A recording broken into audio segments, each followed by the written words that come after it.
that was written by Lost Retro Diego, because I'm lousy at whereases, but or created documents with whereases. So I would like to read it now. Whereas the Americans with Disabilities Act was passed on July 26, 1999, to ensure the civil rights of citizens with disabilities were continuously protected. And whereas Anderson County government affirms the principles of equality and inclusion for persons with disabilities as set forth in the laws for the state of Tennessee and as embodied in the ADA itself.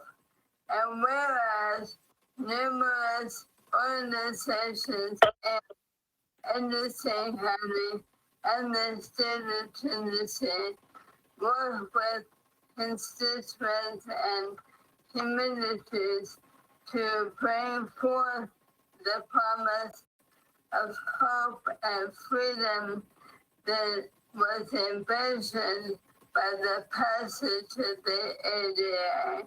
And whereas July 26, 2020 celebrates the 30th anniversary of the Americans with Disabilities Act, originally signed by President George H.W. Bush on July 26, 1990, and whereas President Bush proclaimed at the Act's signing ceremony that, well, 3 weeks ago we celebrated our nation's Independence Day. Today, we're here to rejoice in and celebrate another Independence Day.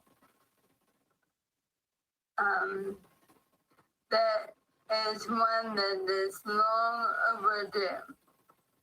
With today's signing of the landmark Americans with Disabilities Act, every man, woman, and child with a disability can now pass through once closed doors into a bright new era of equality, independence, and freedom. Unquote.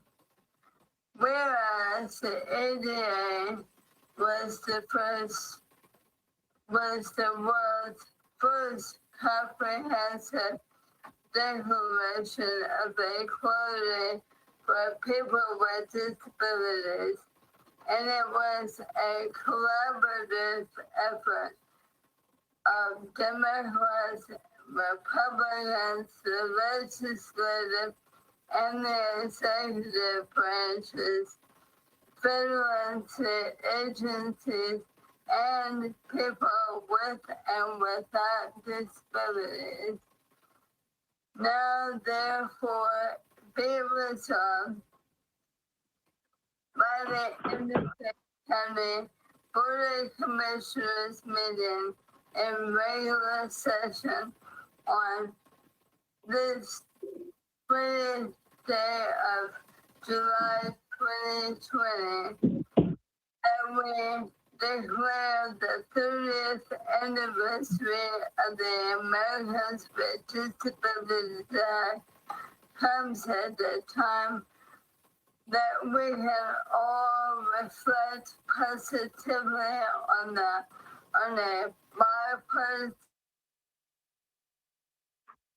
law that has made a great impact on the lives of people with disabilities in our country over the past 26 years after we did some major study and surveying of what we needed to have done. The message within the preamble is a powerful statement that clearly states the law is intended to assure equality of opportunity for participation, independent living, and economic self-sufficiency for individuals with disabilities. Be it further resolved that this body applauds the ongoing work, commitment, and dedication of the Anderson County ADA Coordinating and Oversight Committee, and we encourage all participants and employees of the county government to continue with our stated mission of encouraging equality of opportunity for all citizens. Resolved to be passed in effective this 20th day of July 2020. I have some additional thoughts of my own to add to this. July 26th is a day to celebrate years of hard work and compromise by people with disabilities to get the ADA passed and signed into law. It is time to remember President Bush's words that the shameful walls of exclusion finally come down. And he made this statement in front of 3,000 people plus with disabilities and their families on the south lawn of the White House. This was the largest gathering of people on that lawn to see a president sign a bill into law. It was truly a celebration. It has made a real difference in the lives of people with disabilities and their families and friends, often that are all too often unnoticed and discounted. However, we know that there is more work to be done. People still think there is a grandfather clause, grandfathered in clause in the ADA. Those words are not in the ADA. Instead, it says if something is an undue burden, then we don't need to address that issue. But after 30 years, it is very hard for us to understand why things are not done and or makeshift in a good faith effort, thinking it is good enough. Well, people here really isn't. The ADA commissioners, ADA Oversight Committee, that includes Commissioner Christie and Roger Lewin, who was a wonderful ADA coordinator, and me, and with the help now of Mayor Frank, it's very proud to stay and sit or stand here in this era of a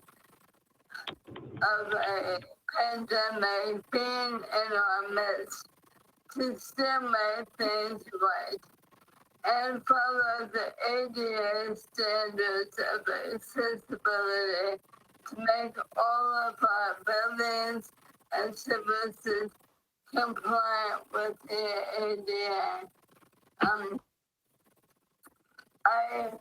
I also want to say, if and when you go to church this weekend, you can pray for us, but do not pity us.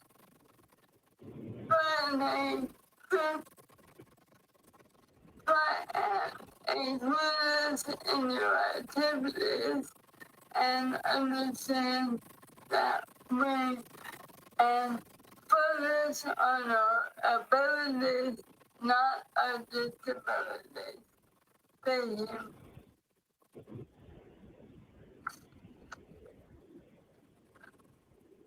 I'm done. Thank you very much. Thank you very much, Ms. McCowan, and thank you for your service on the ADA committee, and Commissioner Creasy, yours as well. And just a reminder for everyone dialed in, if you would keep your microphone on mute, just so there's no feedback here in the line. Next up, we have a presentation by Mr. John LaCroix, requested by Commissioner Denenberg. And Mr. LaCroix, whenever you're ready.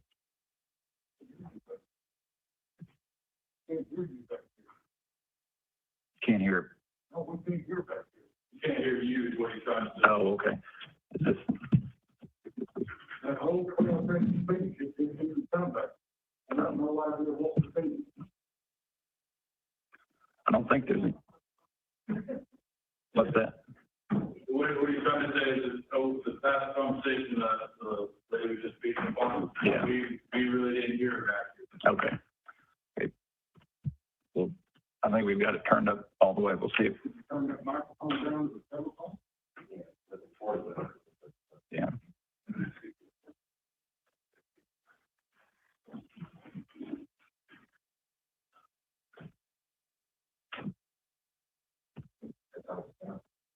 Yeah, you'll have to speak up. There's nothing better than what we have. Right. Speak up. Bring that voice up. That's all I can do to get you out there.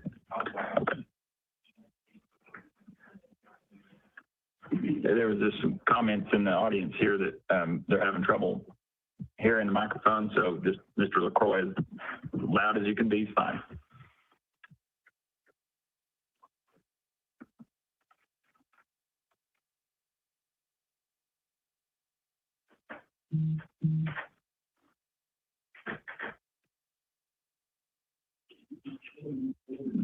We cannot hear John. Mr. LaCroix, are you muted? Can you It's not unmute him, showing. Brian? Oh, it's not showing.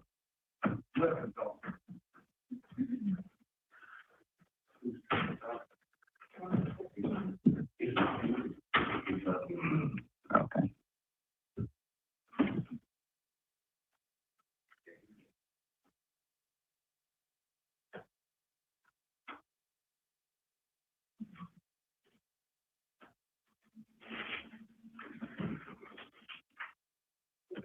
Mr. LaCroix?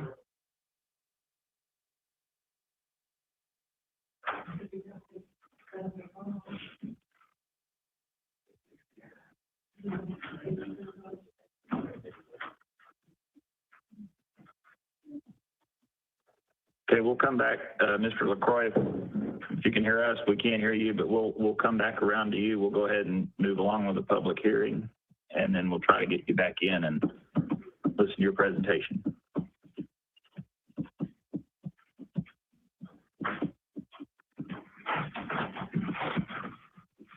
Okay, well, now we're going to have the public hearing concerning the rezoning of the property located at 1505 Oak Ridge Highway, Clinton, Tennessee. It's parcel 7 on the Anderson County tax map, 88C, Group A. Real quick before we start hearing from the public on this, just to make sure that everyone gets heard, I'd like to start with the people that have dialed in and get their comments first. The way the public hearings works, everyone who wants to speak will have 3 minutes and state your name and address, and then once you speak, we'll listen to everyone for, against, or otherwise. We won't take any action during the public hearing. That'll come later during the full commission meeting after I give the report on the public hearing, and then any motions to approve or reject the request will be made then. But if anyone is dialed in online and would like to speak on this rezoning, just go ahead and start. Just state your name and address, and you'll have 3 minutes. And it looks like we're going to have several people here that want to talk on this. So if I cut you off at 3 minutes, don't take it personally. I just want to make sure everybody has a chance to speak. Hey, Vice Chairman Anderson, you read the address. Could you let us know what the request is? Is it going from residential to a C zoning commercial? Yes, it is.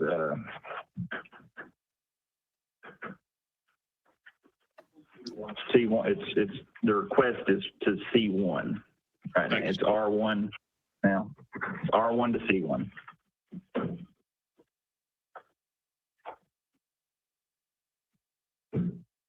Is there anyone dialed in that would like to talk on this? Mr. Chairman, you can have them come to the microphone. When they come in. I just wanted to make sure that there wasn't anyone online that wanted to speak. Jan Newsom would like to speak. Okay. Just go ahead, state your name and address, please. Jan Newsom, 1527 Oak Ridge Highway. I live 2 doors down from the Cook property, which is what we're discussing here.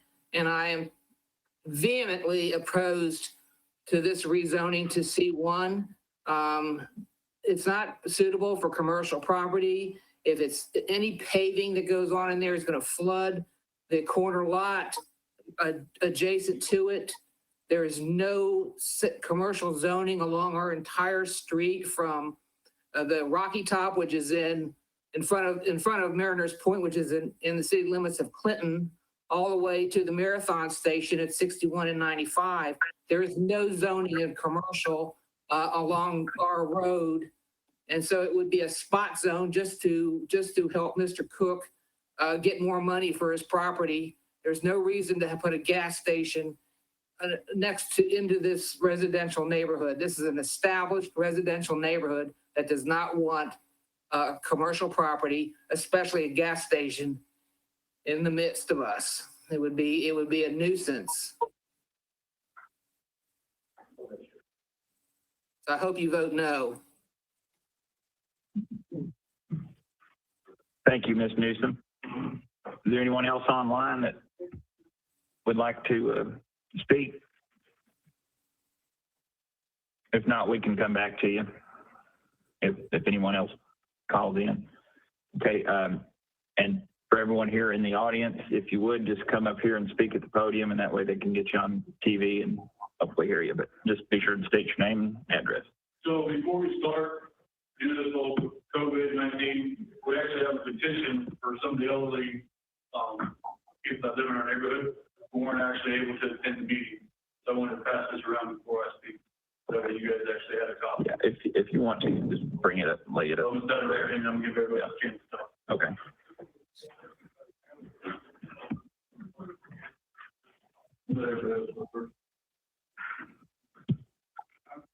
Does anyone in the audience want to speak on the rezoning?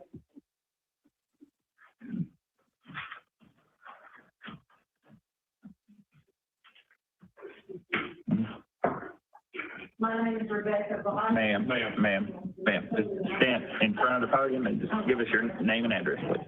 My name is Rebecca Vire, and I live in this residential area, and I also am the power of attorney for my mother-in-law, who also lives, her property is right behind this property. We do not want something like that in our neighborhood. We are a residential neighborhood. We do not, I repeat, we do not want anything like that in our neighborhood. What's your address? My address is 201 Elmview Drive. Thank you. My mother-in-law's address, if you need that, is 12 Gibbs Ferry Road. Thanks very much. Thank you.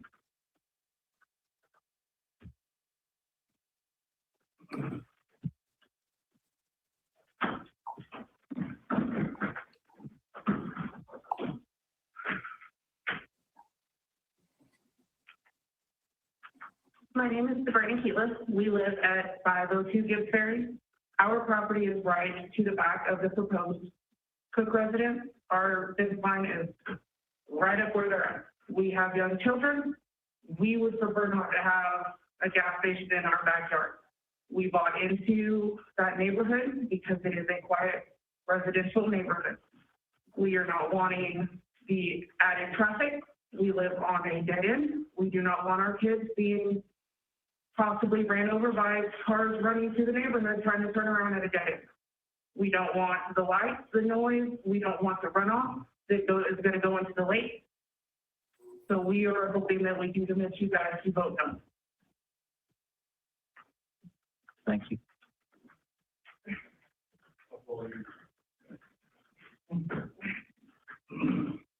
My name is Trent Nobles. I live at 502 Gibbs Ferry Road. As you guys just heard, that was my wife Sabrina speaking. Everybody you see in this room has either probably signed this petition in some way, shape, or form. Everybody in this room is going to be affected by this decision. Majority of the room is going to tell you not to vote no on this. It's true fact that I did 4 years in the Army, sacrificed a lot of time, blood, sweat, and tears to purchase my house. The fact that you guys are, somebody's wanting to put a gas station in, communities such as ours is not needed. You guys can Google it, you can look at the petition. There's 2 gas stations within 0.6 miles. There's not a need for another. Within 5 miles, there's 17 convenience stores. Within 2 miles, there's a grocery store. The area does not need it. The area probably will not support it commerce-wise. It will not survive. You're gonna put local businesses out of work. Not needed. I worked in the oil field for a long time, 7 years. I've seen what underground storage tanks do, but I've seen what above ground storage tanks do. Think of it this way. In 7 generations, what will that bring? We're shutting down Bull Run Steam Plant. Pollution is one of the big concerns with that. Part of the reason why it's being shut down. Why put a gas station not even a 1/10 of a mile? From where that property line is, from that fence, you can see the river, which is one of the reasons why I purchased my house. It just doesn't make sense to me. It doesn't make sense to my neighbors. And I granted everybody, it's their property. They choose what they want to do with it. But leave it residential. Leave it for some family such as mine that wants to have a nice piece of property, that wants to be a part of this community. Let them grow. Just take advantage of it. It's a beautiful property. Take Robert's property, for example. They're going to have to level that for yard almost 30 feet. Where's all that material going to go? Where's all the runoff going to go? His property already floods almost 5 feet every time you have a good rain. And that's what's having drainage problems there. You level that property, his property is going to be almost 10 feet underwater, just because of the way the water line is. Would you want somebody doing that over your property over a few dollars? I don't think so. Somebody would be more than willing to purchase that property as residential.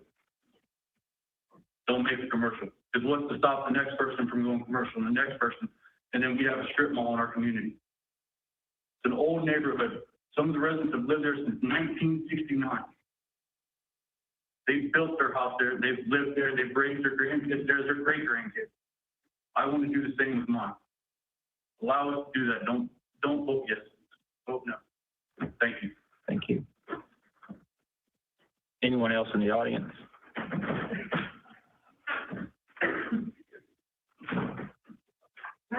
Chairman Wells, and I live at 1513 Oak Ridge Highway. Don't know if y'all have seen this, map, but it just passes. And I talked to Mr. Cook, and he told me that Watkins was gonna go in there. I could go out my back door and be in Watkins. I have lived here for 30 years. My husband built this property. I have a mortgage. It's a nice community. All neighbors look out for each other. Why do we need another gas station? I work factory 70 hours a week to try to make ends meet. And he could sell this for $200,000, have some people live there. So I'm asking y'all to please vote no.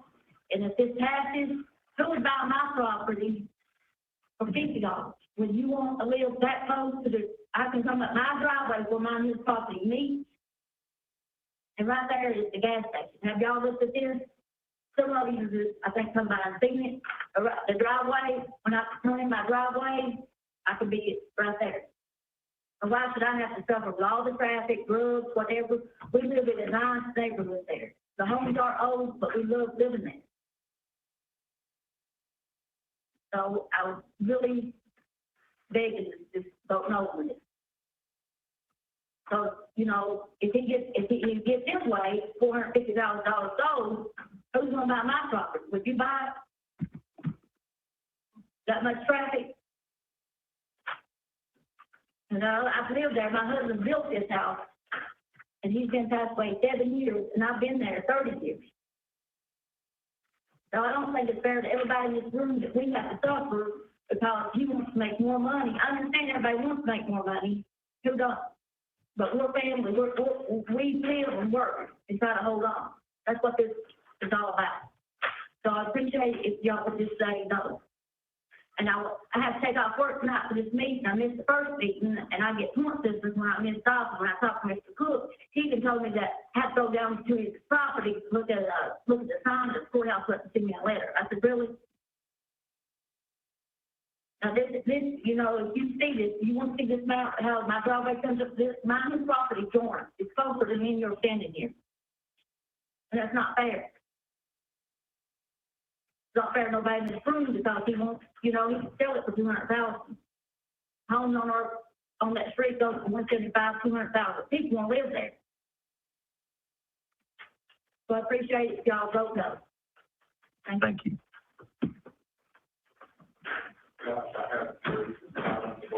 Okay, Commissioner Scott.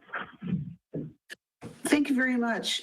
I wanted to know, you said that there is a petition that's there, and being that I'm remote and I can't see it, can you tell me how many signatures are on that petition, please? 28. I believe that's right. That's correct. Thank you very much. And I'll speak during our regular commission meeting, but thank you very much, Mr. Chairman. Thank you. Anyone else in the audience want to speak?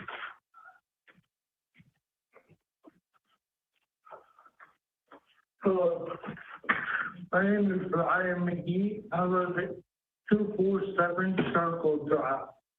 I live across the highway from the property that is Venetian. Well, many of the people have said this is a well-established neighborhood. People have been there for 20, 30 more years. Me and my family bought our house 2 years ago. So I consider myself a newbie in the neighborhood. With that being said, I had the opportunity to study architecture in college. I have a degree in architecture. So I understand the need for commercial development. It helps the county with taxes, it helps bring in jobs and everything. However, one thing I think a lot of people are missing, a lot of developers are missing nowadays is context when they take a property and decide to develop it. And in school, we were always taught context. When you design something, what is around? If you drive down Oak Ridge Highway, either from Clinton toward Oak Ridge or the other way, you get residential.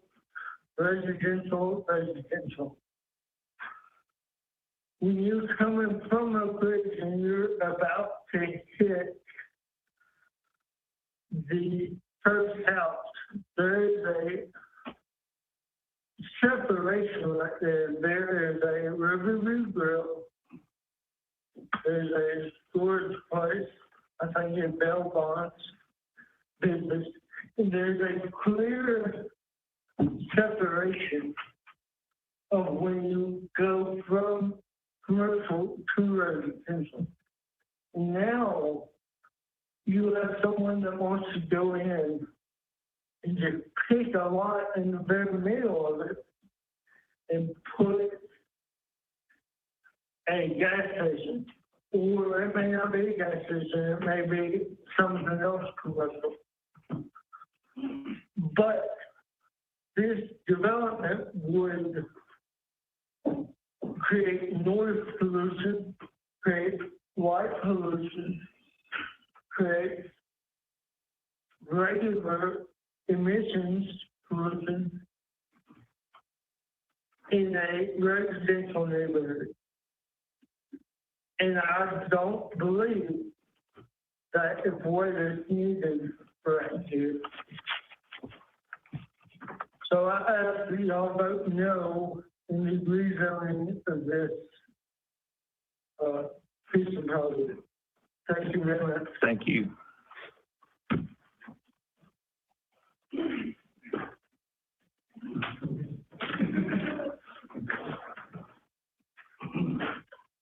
So my name is Robert Ely. I was here in February. I've spoken to many of the commissioners. It was initially kicked back to the planning commission in May, and we're back here again. So this is my third time coming here. My mind's not changed. You've heard from a lot of residents. I think it would be unconscionable to put a business there, recognizing I've been a resident at 112 Gibbs Ferry Road, or 210 Gibbs Ferry Road for 32 years. Mr. Cook, I've been a joining neighbor for Mr. Cook for years, and before that, the previous owner. So we're co-joining. I know the area. Most people have spoken to what I spoke, and I'm not going to go into all my concerns that we spoke of in February. One thing that we've not talked about, we're in the county. I'm on a septic system that has to work correctly. You go to spot zone, what on earth are you going to do with the waste? Where's the waste going to go? I don't know how this works. Now, Danny's credit. I appreciate what Danny's done. Danny's got all my questions. Thank you, Danny. But there will be an approved site plan, right? I've heard that, an approved site plan. But if you import that perfume, the genie's out of the bottle, it's done. When you go commercial, we can't go back. This is the one opportunity that you have the commissioners to make the right decision and keep this as residential, not commercial. And I want to thank all of you for taking my time, all the questions that I've and all the emails that I've sent. I appreciate it. But for goodness sakes, make the right decision. The right decision is no. Thank you. Sir.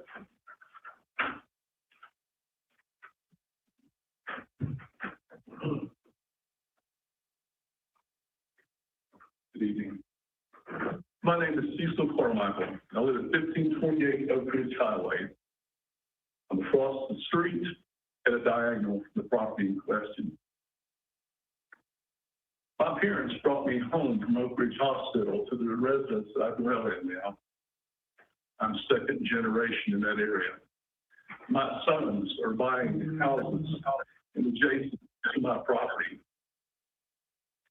We are vested and rooted there and have been since 1955. Choosing where you're going to live and where you're going to raise your family, there are few things more important. We know where the city is. We know the amenities that are there. We chose something different to live in the county in the residential area. I would implore you to use the high power of your office to stand for our rights and to keep it as it has been. that we may continue to enjoy our homes. Please, vote no. Thank you.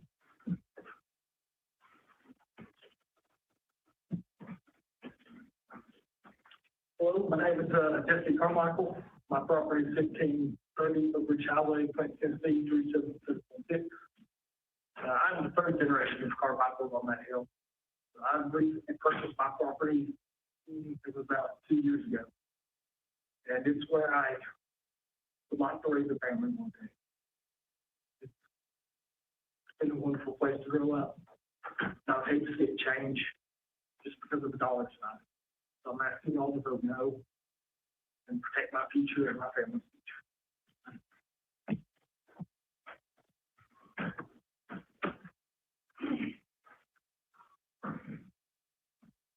Good evening. I'm Dr. Carmichael, and I was my dad and brother just now.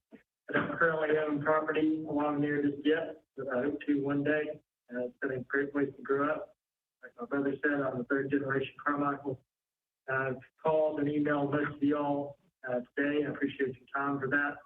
Because like I said, one day I hope to own property along there, and really hate to see that change.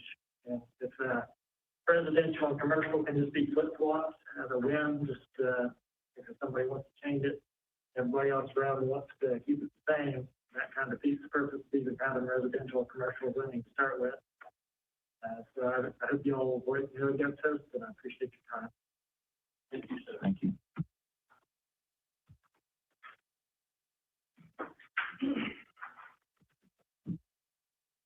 Yeah, thank you very much for the time to speak. We just moved here from Texas. Can you give us your name and address? Stephen Wick, and we're at 1310 Oak Ridge Highway, Thank you. right across the street from the proposed newcomer. We spent a lot of time looking for property.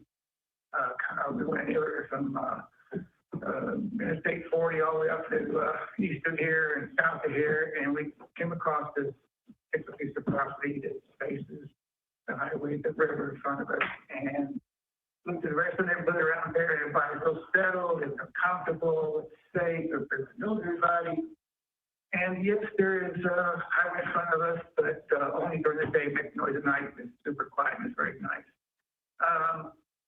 1.5 miles this way, there's a marathon station on the corner of 61 where it goes to Oak Ridge. And 0.2 of a mile, like 3 football fields, there's a big Exxon station in there forever. Gas convenience, and I don't know, other than the traffic that comes down that highway that people build and rebuild to get traffic to make money. I don't know why there would be a need for a third gas convenience store within 2 miles. It just doesn't make sense. Sometimes the cities don't even have that close. The temptation for government sometimes is tax money, tax income to the county, to the city. And one thing that's battling here is, yes, retail, yes, corporations have these pockets, yes, they can afford lots of taxes and fees they pay the government, whether it's state or county. And then you have the property that's there right now, it stands, even though the gas station over there is kind of beautifully, they call it beautiful place, trees, nice breezes, blue skies, and every neighbor has big yards, and everybody's getting out, everybody's just enjoying that piece of land where they live. They pay taxes. The taxes on our house, what the percentage is not important, but every year we pay taxes based on the value of the retail, the hotel, home property. And that's constant. And by the way, the last 2 years, the property values have gone up. Therefore, the taxes go up. They're received by the city or the county. So this is a profitable, ongoing, growing income venture as it stands is land and homestead property. As retail moves in, people been known, a lot of cities around the country live and work in them. The property value goes down. People move out. They sell it, they still have to sell for less because when retail comes in, it changes the whole structure. And so it's no longer, you know, a clean, nice neighborhood. So the people need to go find another clean, nice neighborhood with the retail taken over.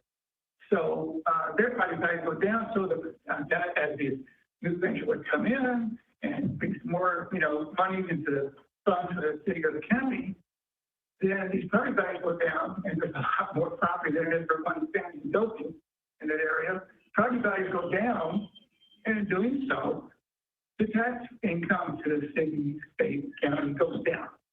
So it's you fight those two, and what is worth more to the county, city, is the amount of units they're paying for, they're paying taxes for. So in the exchange, all those nice taxes are going, we go up like.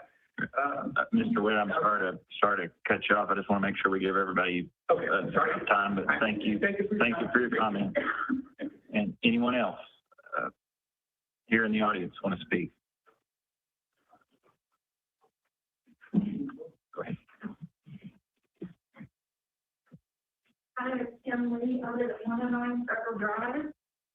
This is my third meeting about this. I'm so happy to see all these wonderful people. I have lived in this house for 20 years. As I told you before, I did not buy into a commercial property area. I bought into a residential. What the gentleman was trying to say, and I'll finish that for him, is all these families in this room are paying their taxes. The taxes that we pay will way go above what that one Waggles is going to do. If the Waggles comes in, it's going to depreciate all our properties, which will also depreciate our property. Our taxes will go down. This will affect Clinton negatively. Clinton is trying to revitalize the area, right? There's a big project underhead. I'm so excited. I've lived here my entire life. I've raised two wonderful kids at 109 Circle Drive. Great human beings. I want to be able to have my grandchildren come here and be a part of Clinton. I want to see what's coming. I am not going to do that if this happens. I will take and move somewhere else. For the main reason is I will be disgusted. These people have made beautiful points. I'm so touched that we have all come together as a community and told you how we feel. Please don't ignore that. All these people want to do is raise their children here. That's all they're asking. They want to pay their taxes.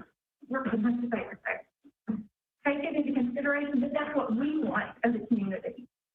It was two people. It was two families to begin with. Who is free? All these people are here. There are people on the protest because they are afraid to come here. We've all risked our lives during this COVID to come out here and to beg you, please, would you please do not destroy our community. Thank you. Thank you. Thank you. Let me jump over real quick to, is there anyone dialed in that would like to speak on this issue? Anyone else online? Hi, can you hear me? My Okay. name is Amanda. My name is Okay. Amanda. Can you hear me? Yeah. Okay. Yeah. My name is Amanda Hughes, and I live at 103 Oak Hill Road, which is on the corner of Oak Hill Road and Oak Ridge Highway. And my husband's family has lived on this property for over 65 years. And my husband's mother was raised here. My husband was raised here, and I plan to raise my children here. We purchased this property from his grandmother about 6 years ago, and we love living here. Have a great big yard. My parents also live in Mariner Point, so it's very convenient for us. And I work in Clinton, and my children will go to school here. I really hope that you guys vote no.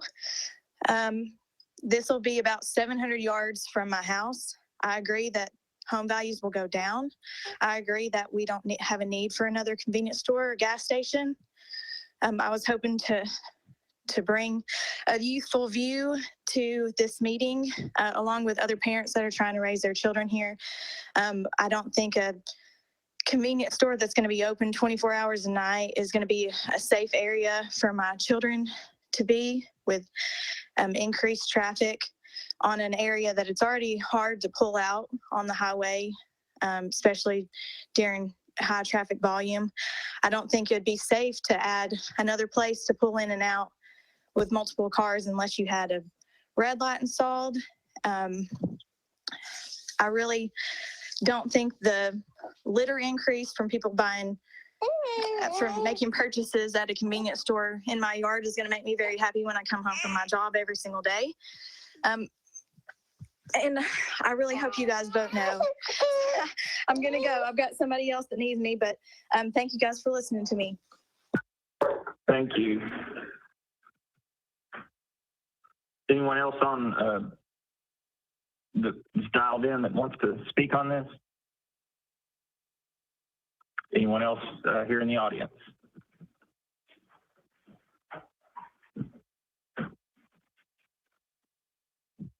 My name is Nathan Carmichael. I live at 1528 Oak Ridge Highway. I'm in the process of saving money that hopefully one day I can buy a house in this area. Having grown up there, it's relatively peaceful, and any kind of business that would move in there, you're going to add extra lighting.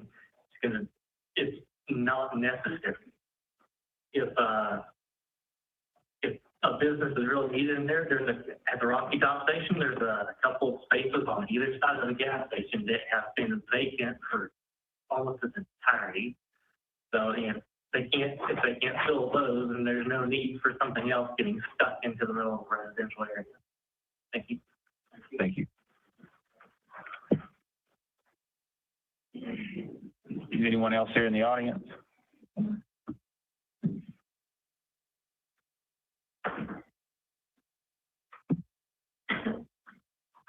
Good evening, gentlemen. Thank you. Yeah, I'm Can you give us your name and address? Oh, I'm sorry. Yeah. Cheryl Cook. If you know about it.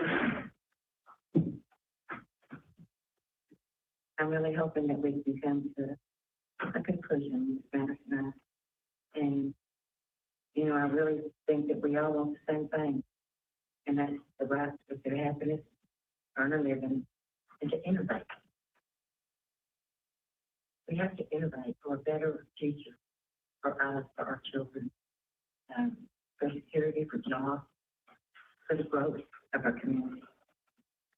I think there was only one thing that we can all agree on, that is a four-lane highway. It is a heavily traveled highway. And it will eventually grow.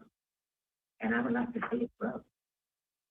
When it grows, it adds revenue to Anderson County. It creates beauty. Not a hardship. I know some are concerned about the runoff of water.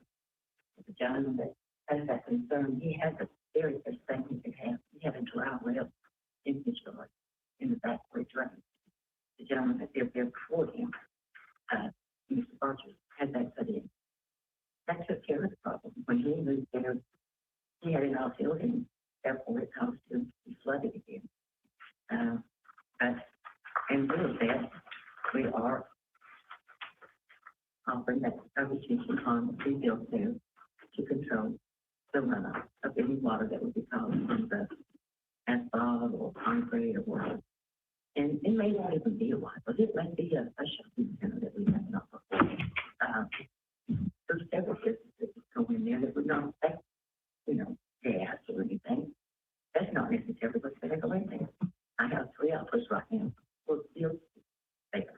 One is a shopping mall, a strip mall, one is a convenience store, and one is a restaurant. And I would love to see that grow. I would like to see that whole place go through there. Because if one business grows, these people are going to have the opportunity to sell your property. We don't want to. Matt, okay, wait. Just address the body here, please. As far as taxes, if those taxes go up, that means the value of the property has gone up, which is a good thing. I'd like to see my value of my property go up a little bit more.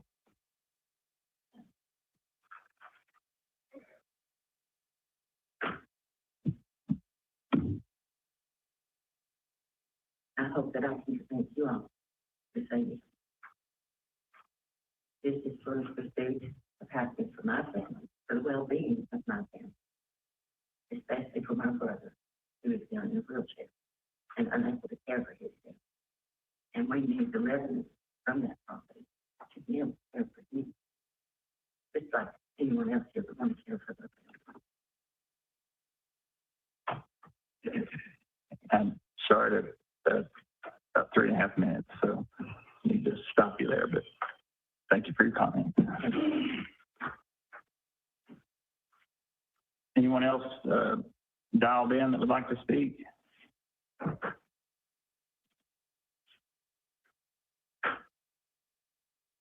Is there anyone else that's not spoken on this or not contacted their commissioners or anything yet? Okay. Anyone else online? If not, we'll go ahead and call it. Danny, was there anything you wanted to add? Okay. If not, we'll go ahead and call the public hearing portion closed, and we'll revisit this during the presentation and full commission meeting. Thank you all.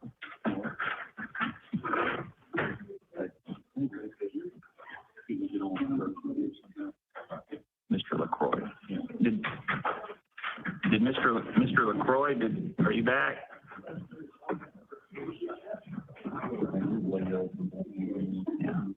Yeah. Did he sign off? Or?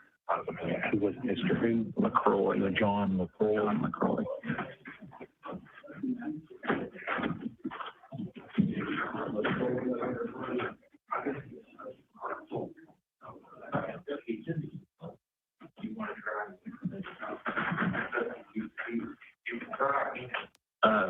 Josh, Yes.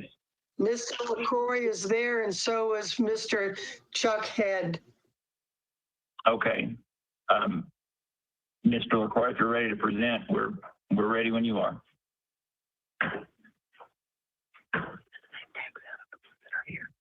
If you want to, it doesn't matter. Well, don't worry about it, because you'll just have to clean them or you know.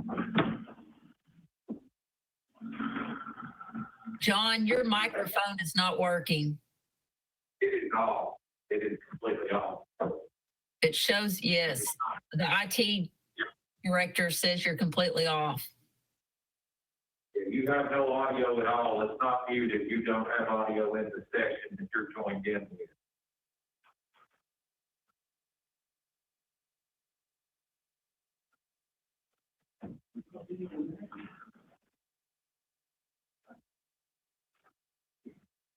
Can you hear me okay now? Yes. Yes. Okay, wow. Well, I appreciate your patience tonight as I work through my audio problems. First, I want to thank you for allowing TDEC the opportunity to address the commission tonight. We value our partnership with Anderson County as we work together to protect the environment. Tonight, I have with me Chuck Head and Robert Wilkinson, and we're going to discuss the work at the Bull Run site.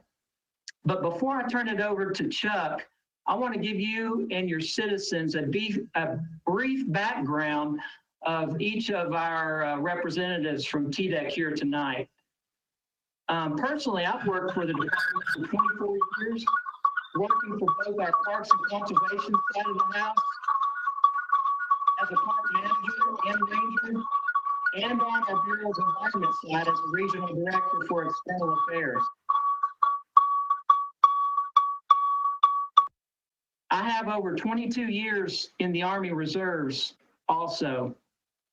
Chuck Head has worked with the department for more than 40 years, dedicating his career to serving Tennesseans and protecting our environment. Beginning in a state lab in the 70s where he worked as a chemist, Chuck became the state's first underground storage tank employee, taking the division from its infancy to becoming its first director. He also served as TDEC's first field office director. He spent 6 years as the senior director of land programs, which at the time encompassed the divisions of solid waste, remediation, Department of Energy oversight, and the underground storage tanks. He is known by all of his peers for his fair-mindedness and evidence-based decision-making. Robert Wilkinson has over 23 years of experience in environmental assessment. investigation, and remediation. His vast background includes site investigation and characterization, litigation support, risk management, environmental emergency response, hazardous management, and regulatory compliance. As the CCR technical manager for TDEC, he is responsible for managing the investigation and remediation of CCR units at all TVA facilities in Tennessee. Robert has a bachelor's in geology. He's a licensed professional geologist in Tennessee and New York, and he's a certified hazardous materials manager. Our team here tonight and our entire team at TDEC are dedicated to public service. We focus on protecting the state's natural resources for citizens and our families. Our goal tonight is to continue that service, not just by providing Anderson County with an update on our activities at the Bull Run site, but by listening to and addressing your concerns. Finally, I want to reiterate our Deputy Commissioner's words in the letter he wrote to Mayor Frank, which you have a copy of. TDEC stands with your community as a partner, and TDEC supports the Anderson County Commission's efforts to sample and analyze coal ash at the Bull Run facility. If you need our assistance, we are here for you. And now I want to give it to Chuck Head and Robert Wilkinson and allow them an opportunity to talk briefly about the investigation process and activities at the Bull Run facility. We'd be happy to answer any questions that you may have. Chuck, sir, the floor is yours.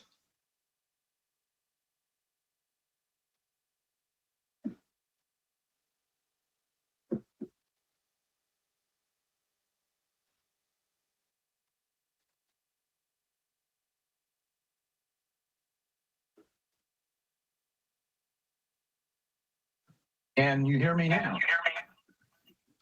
Yes. Okay.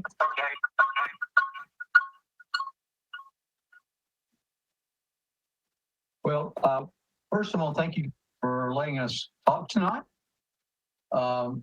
As John said, the Department of Environment and Conservation always looks forward to working with local city and county governments, local citizens. We have always moved forward with the investigation and cleanup of environmental problems by conducting a thorough investigation, trying to find out the problems with soil and groundwater and surface water. We take the facts from those investigations, and then we apply the appropriate statutes and rules to make a final determination about what needs to happen when we're cleaning up a site. The TVA sites across the state, there are 8 that are under an order from our department. We handle those sites for investigation and cleanup just like we do all other sites across the state.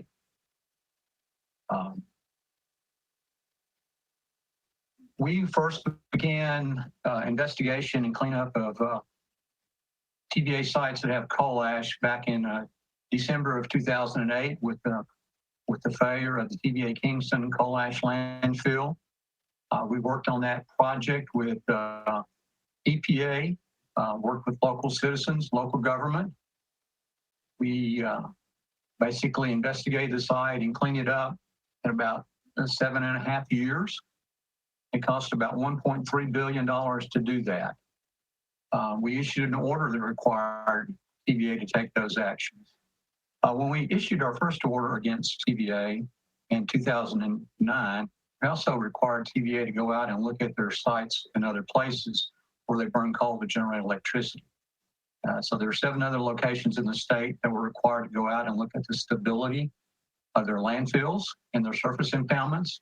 If there were any problems found, they were required to go in and correct those problems, so there will be a much less likely opportunity for coal ash to be released again.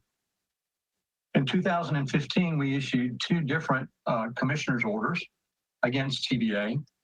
One was for the TVA Gallatin site in Gallatin, Tennessee. That order required them to conduct a thorough investigation of that site, tell us what they found there, and how they plan to clean it up. TVA appealed that order first to the Chancery Court of Davidson County, and then to the the Federal Middle District Court of the United States in Nashville, and then on further appeal to the U.S. Court in Cincinnati. TDAC and the Attorney General's office worked very hard during that litigation. We finally prevailed in that litigation, and TVA agreed to go forward and form the investigation and cleanup of the Gallatin site. And as part of that agreement, they agreed to dig up and dispose of properly more than 12 million cubic yards of coal ash. The second order that we issued was for the other 7 sites in Tennessee where TVA burned coal. That order included a requirement for TVA to investigate not just permitted surface impoundments and landfills, but also areas on each site where coal ash had been disposed of historically that were not under a permit.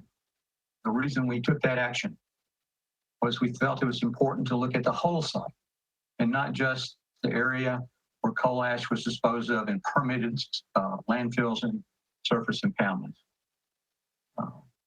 Over the years, we've required TVA to work to move away from the management of their coal ash using ponds to a dry ash management system. We've worked with TVA as they've come to us with different ideas for using ash for commercial products. As an example, the gypsum that's produced at the Columbia plant, the gypsum that's produced at the Cumberland plant is used to make sheetrock. We work with TVA to try to make sure that things are investigated and managed properly. We've also reached out to local governments to talk with them whenever we thought there were issues they needed to know about, and we've tried to respond whenever local governments or communities ask us about things. Within the last few years, we've worked with the Roane County Commission.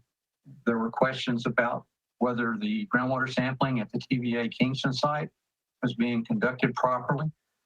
We collected samples with TVA so that we could demonstrate that there was either a problem with the way TVA was sampling or not. In that situation, we found out that things were going as they should be. Roane County reached out to us again when they thought there might be some problems with coal ash under their soccer fields. We worked with Roane County to develop a sampling plan and collected samples and had those analyzed to see if there was any threat presented by coal ash to the kids playing soccer there. We've worked with the city of Clinton when they contacted us about an old off-site TVA landfill that contained coal ash. Reason that Clinton reached out to us was because they were thinking about developing a park there. So we worked with them to try to determine if there was a problem that would cause that property not to be used for a park. When there were concerns about local citizens around the Bull Run plant about fly ash in the area, we went up and sampled that. So our goal always is to work with local communities when they have concerns.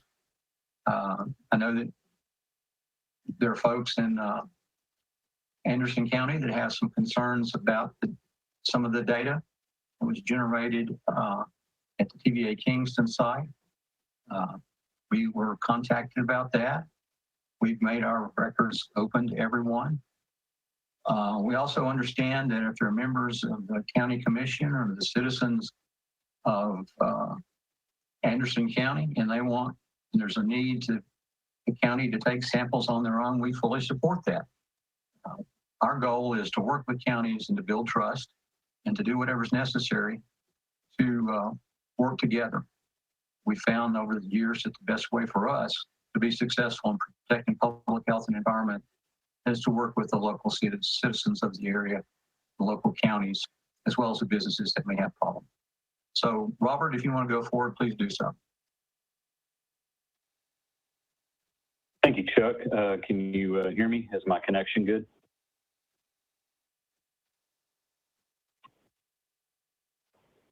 Hello? Can you hear me? Yes, it's a good connection. Very good. All right. Thank you very much. Thank you, Chuck. Thank you, John. Thank you, Anderson County Commission, for letting us speak this evening. I am the CCR Technical Manager for TDEC. I am in charge of making sure we complete these investigations in accordance with the order that was issued to TDEC back in 2015. I'll speak directly to some of the activities that we are conducting at the Bull Run coal-fired fossil plant. We developed an environmental investigation plan, an extensive one, in 2017. We went through many iterations with TVA to come up with a scientifically rigorous approach to the investigation at the Bull Run facility. That plan in its final form was put out for public comment in 2018. We addressed the public comments that we had on that investigation plan and approved it at the end of 2018 and began collecting field data for our investigation at the Bull Run plant last year in 2019. To date, we have completed approximately 85% of our sampling and investigation activities at Bull Run. We have completed a background soil investigation at the facility. We are working through our CCR material quantity and characteristics investigation, which we'll be wrapping up soon. We are also completing our surface water, sediment, and benthic community investigation at the site, where we're actually going out and doing water sampling, sampling the sediments within the creeks and streams in that area, and beginning to working through collection data on that. We are installing, have completed installing new monitoring wells at the facility, and have about 4 of our 6 sampling events completed there. We're working on wrapping those up in the next couple of months as part of our groundwater investigation activities. We've gone out and done seep inspections at the facility as part of this investigation. It's also important to note that TVA is not only collecting the samples out there, but TDEC and its contractors are collecting samples of this material as well. We are collecting groundwater samples, surface water samples, sediment samples. We are collecting samples of the CCR material, the coal ash itself, for analysis. We continue to do that and continue to conduct our quality assurance audits and field visits that we have associated with these sites, specifically at Bull Run. For future look, we are anticipating to have a completed environmental assessment report next year in 2021 as we wrap up our field investigation activities by the end of this year.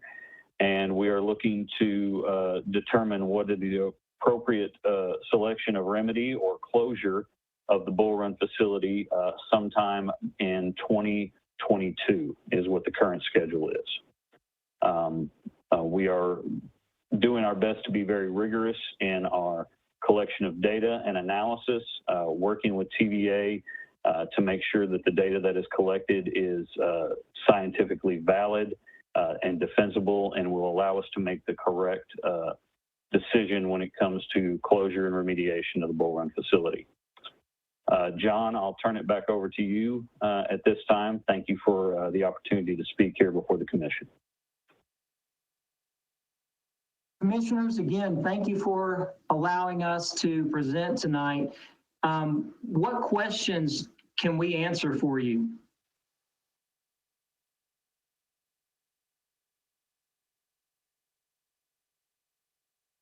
John, it's Catherine Denenberg. Yes, ma'am. How long will it be before test results will be published? That's a great question, and I think Robert can speak to that. Yes, Commissioner Denenberg, this is Robert Wilkinson again. The results will be published in the final EAR that we will be reviewing next year. Of course, any data that we have collected to date that we have in our possession is always available for public review. Anytime we have some of our sample results, we have not received all of the sample results yet as we go through this process, but the final environmental assessment report is where the data will be reviewed and analyzed and available for public consumption at that time. TVA is also publishing as their data becomes available to a publicly facing website for the Bull Run facility. And that data is, once it's gone through its validation process, through its QA/QC. But again, any data that we have here at TDEC is always available for public review, and we can provide that for you anytime you'd like. Thank you for that answer. I will be in touch with you and talk soon. Thank you.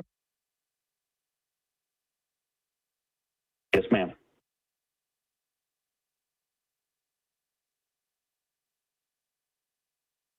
John, I do have a question.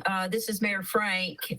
One of the subjects that was addressed in your letter, but I think it warrants a discussion from TDEC is an article that was published calling into question TDEC's reporting of some of the testing.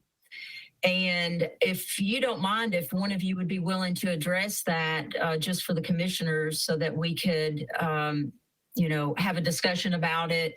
And then also because there are a lot of folks in the Anderson County community who do watch our county commission meetings every month, and they are watching at home on TV.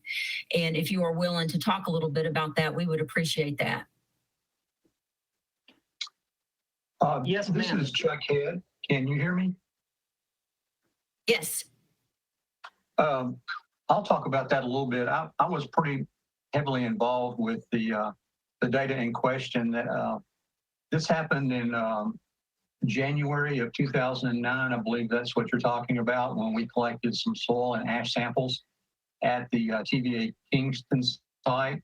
We collected 13 ash samples, which included a couple of duplicates, and we collected 16 soil samples, which also included a couple of duplicates. And we ran those for a whole series of different types of environmental contaminants that might occur in coal.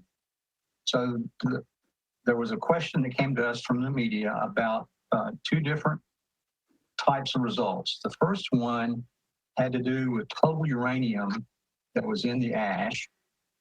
And the second one had to do with the level of radium-226 in the ash. So what we shared with the reporter and what came from our files was the information that was actually generated back then. When the samples were collected in 2009, they were collected on January the 6th, January the 7th, and January the 12th. We sent those to our laboratory, and we sampled for total metals. We sampled for metals that might be toxic at levels that would be considered a hazardous waste. We sampled for radioactive materials that might be in the coal ash, 45 different isotopes for gamma radiation, also alpha and beta radiation. We sampled for something called polynuclear aromatic hydrocarbons, which is commonly known as coal tar. And we also sampled for volatile organic contaminants. When we submitted these samples to our state lab, the Department of Health, they ran those samples as quickly as they could. And when we got the results back on the uranium, and I'm talking about total uranium, the numbers were pretty high, higher than we expected. And the lab contacted us, and there are two different methods for analyzing for uranium in solid material. And what had happened with the uranium samples that were analyzed first was that they had used a different method than what is typically called for. So they notified us of the problem. they resampled, or excuse me, they reanalyzed the samples using the methodology that's required by EPA, the same methodology that was used by Duke University, same methodology is used by TVA and is by EPA, and the results were lower. Now, so we corrected the table to show the right values of uranium from those samples.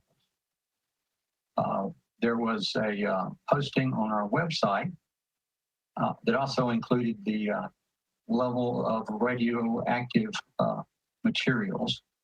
And in our original table, there was one sample that had 5.9 picocuries per gram of radium-226 in it, which was in the original table. And then when we made the correction for the uranium samples, there was a transcription error made, and that one sample for radium-226 was not included in that table. However, what I'd like to do is just point out what happened after that. We worked with the Department of Health and asked them to come in and do a public health assessment based on all the different samples that we collected, as well as some samples that were collected by Duke University, including radium samples that they collected, samples that TVA had submitted, as well as some samples that EPA eventually got. And there was a public health assessment printed, finally issued in December the 9th of 2009. And in that report, it lists all the sample analysis that were considered when they performed the health assessment for radium-226 and radium-228.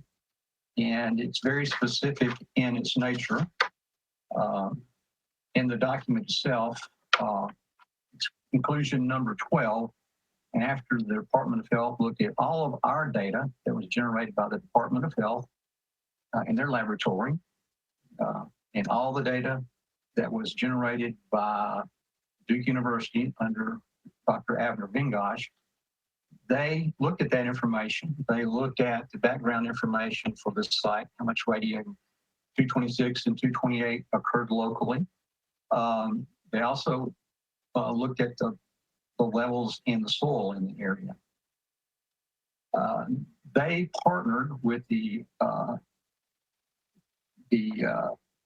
ASTDR, which is the Agency for Toxic Substances and Disease Registry in Atlanta. They're a part of the CDC. So both our Department of Health and ASTDR looked at this data, all of the data that we generated from the 29 samples we collected and the 4 samples that were collected by Duke. Their comment back to us was that they did not believe that the ash presented a problem due to the radium levels. That's in their summary at the very front, but if you are interested, there is a very big document, but on pages 53 through 57 of that document, it gives a discussion of how they look at the sample results from the state lab as well as from Duke. It talks about how they took into account background levels of radium-226 and 228. And there's actually a table at the back of the document that shows the average levels of radium-226 and 228 from both the state and Duke University. So before this document became final, this public health assessment, it was put out for public notice and comment. And the information in there was available for the public to review and make comments. It's a very meticulous document when you have something like this prepared by both our Department of Health and the Agency for Toxic Substances and Disease Registry. So there were two errors that occurred. The first one was when the uranium samples were analyzed using the wrong method, which we've let people know that. We actually had press release that went out about that. And then there was the one transcription error for radium-226. So we believe that we've done everything we know to do to answer questions about the validity of the data. This was a small part of all the information that was used to determine how the TVA Kingston landfill release was addressed and final investigation and cleanup. I'll be glad to answer any questions that you might have about that.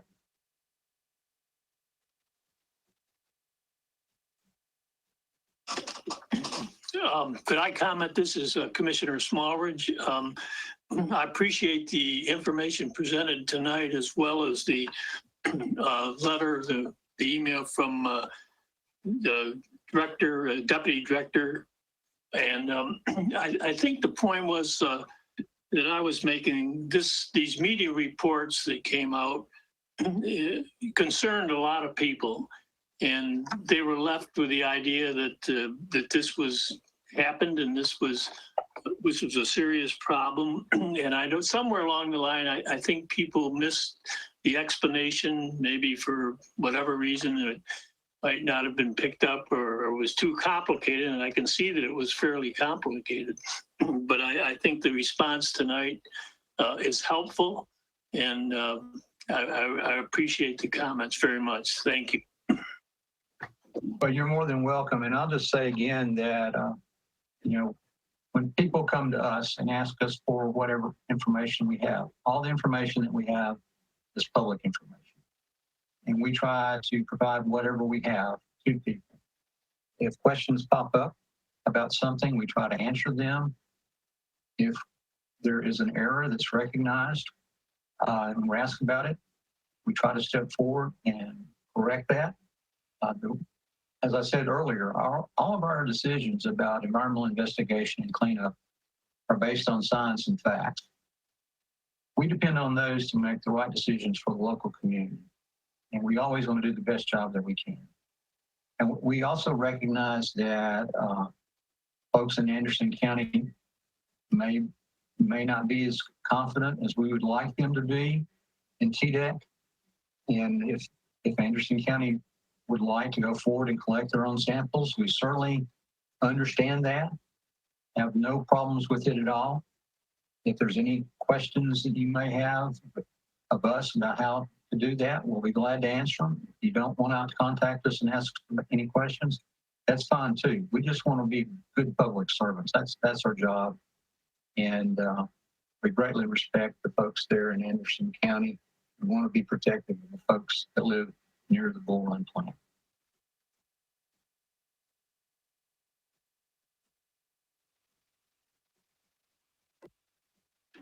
Are there any more questions for us? I would just like to thank John LaCroix, Chuck Head, and Robert Wilkinson for being here this evening. I think the fact that Mayor Frank and the rest of us, excuse me, Tracy Wandell, we're looking forward to this. I didn't quite understand that we were going to have such a heavy presentation on a piece of property and its zoning. But for me, I just want to say thank you very much to the three gentlemen for taking the time to be with us tonight.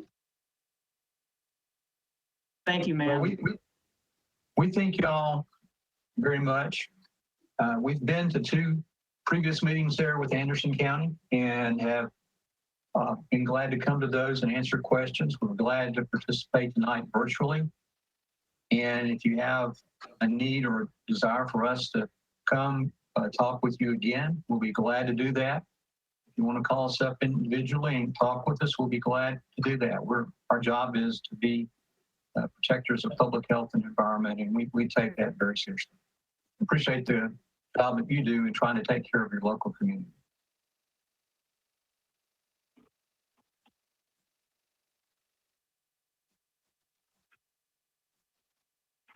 Mr. Chairman, I believe Commissioner Val has a question, maybe. Mr. Vice Chairman. Mr. Hayes, can you hear me? This is Commissioner Shane Val. Yes, sir, I can. Being a former newspaper reporter, I understand that each of us have a job to do, and I think each of us do our jobs very well, including TDEC. But one of the concerns that I had, and I heard from people out in the community, maybe you can clarify this a little bit, is TVA allowed to provide you the samples that TDEC uses for those test studies? Well, it's a combination of things, and we handle TVA sites just like we handle all of our other remediation sites.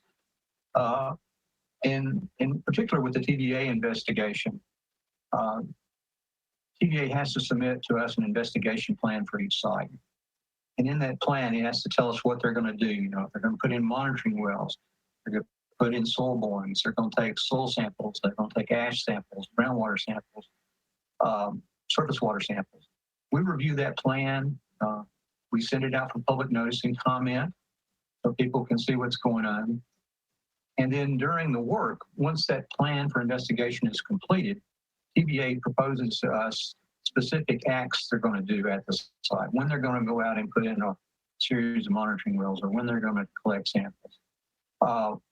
So we require them to follow standard procedures set up by the Environmental Protection Agency for the investigation of constituents contained in coal ash. We often split samples with them. So if they're taking a sample of ash from a spot, we take a sample at the same place and have it analyzed. We require them to use an independent third-party certified laboratory for their analysis. We have staff that look at the quality assurance and quality control at TVA's planning when they go out on the site. So I would say to you that there's a lot of sampling that's done at each site. It's done only by TVA. But there's also quite a bit of sampling that's done by the state as part of our quality assurance program, and to make sure that the results we're getting from TVA look like what they should. And when I say that, basically we're taking a sample the same place they are. We have our lab analyze it. We have their lab analyze it. We compare the results. And by doing that, we confirm that they're doing a good job. I will tell you that in 11 years or so that I've been involved with TVA and coal ash, we've had a lot of disagreements about things that TVA has done. And we've had to ask them to do things differently, so in a way that we thought was scientifically appropriate. We feel like they're making a good effort at the investigation of these sites, but we always have quality assurance and quality control measures in place to make sure they're doing a good job. And then there's been some discussion, I think, about, well, TVA is doing this on their own. Well, anything that they do out there has to be approved by us on the front end. We also have folks that work in our department. They go out on a site while TVA is drilling wells, or they're putting soil borings in the ground, or they're taking samples, or they're moving ash around. So we do the best job that we know how to do in monitoring the work at their sites. If we find out they're not doing something the right way, we call them on it and ask them to do that the right way.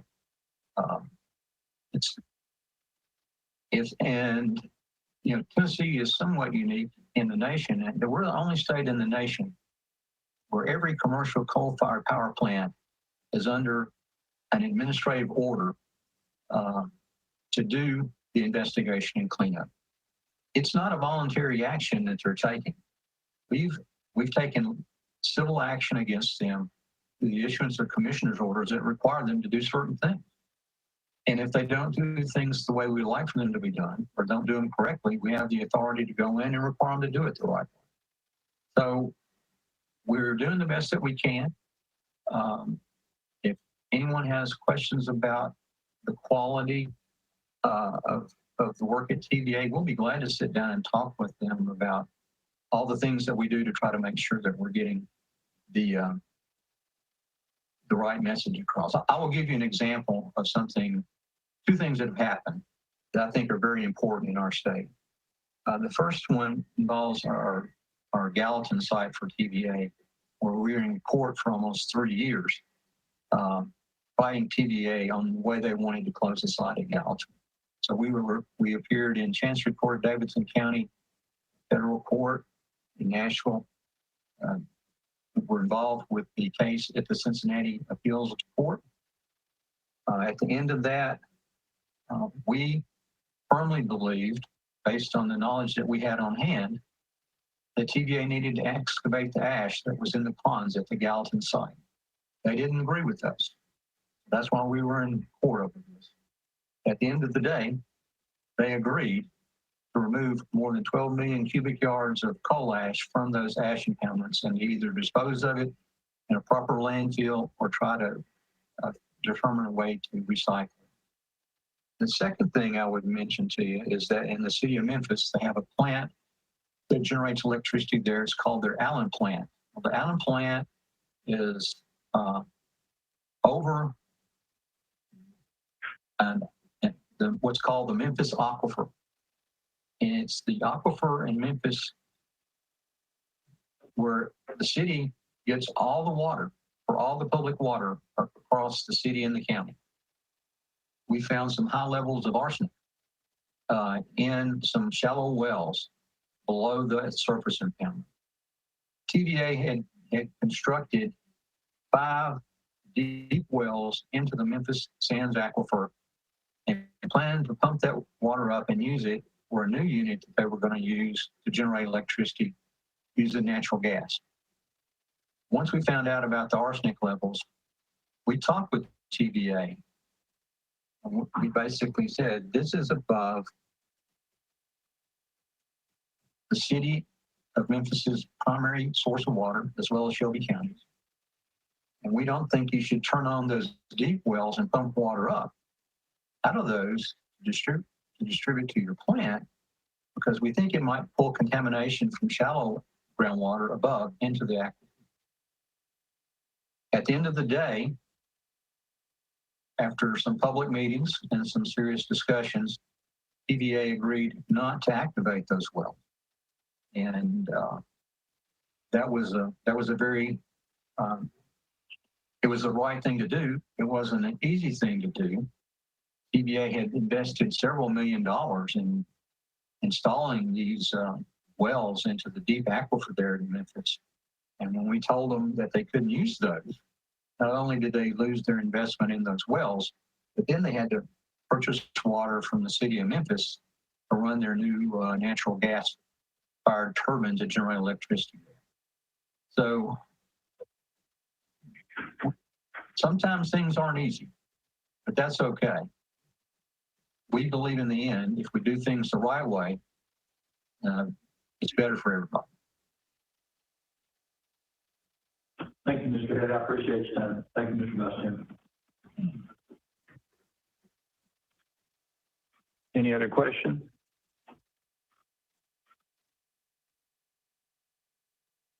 Okay, well, thank you all very much for your patience and your time this evening. Thank y'all. Thank you. Thank you very much. Thank you. Okay, we'll go ahead and conclude the presentation portion then, and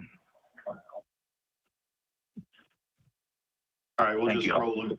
Thank you, Vice Chairman Anderson. Great job. I know it's long, but you did a great job, and I appreciate how you handled things. And I tell you what, if it's okay with everybody, I know we may need a break.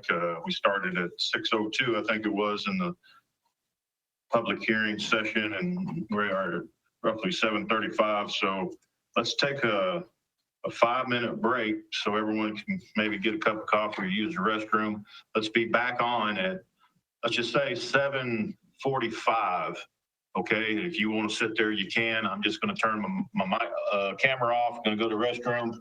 We'll get started at 7:45. Is that okay with everybody? Absolutely. Yes, sir. Thank you. Thank you. Be back at 7:45. Hang on.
Okay, hope everybody's had a chance to take a break, get a cup of coffee, water, whatever. We're going to call the Anderson County Board of Commissioners meeting to order. Regular agenda, Monday, July 20th, 2020. Of course, our start time instead of 6:30 will be 7:45 p.m. And again, before we get started, I just want to let everybody know that I apologize for the long overrun, but again, I think it was well needed. And I again salute our Vice Chairman, Mr. Anderson, for running the meeting efficiently and effectively and giving everyone a chance to speak on the public presentation and also TDEC and allowing them to speak. I appreciate that as well. Thought there was a lot of good conversation. I think everybody is checked in and present on the board. We'll next go to before I get started, for those of you that might be online, tuned in, please mute your microphone. If you do speak, make sure your TV's turned down so we don't get any feedback. But again, just try to remember to mute your microphone, and then also you'll have to remember to unmute. I have that issue myself on many of these meetings. So let's go ahead and go to the Lord in prayer. I'll lead us in prayer, and then I'm going to have Commissioner Meredith, if he wouldn't mind, lead us in our pledge. Let's go to the Lord in prayer, please. Heavenly Father, we thank you for this day once again that you've given us. We ask for your grace, Lord, as we deal with all this trying times with this COVID disease and all that's going on in and around us. But Lord, we are so grateful that you have provided this county, the leadership, through all facets, whatever department it may be. We are blessed to have the department heads, our elected officials, our citizens.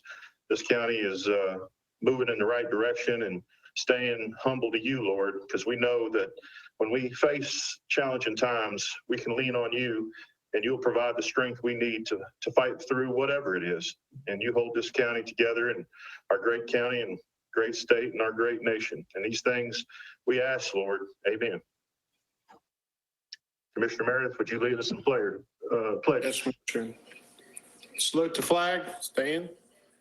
I pledge allegiance to the flag of the United States of America, to the republic for which it stands, one nation.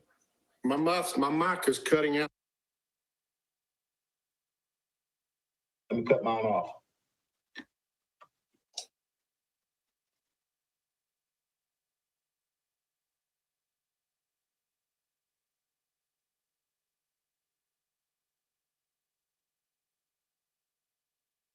Did we lose you, Meredith?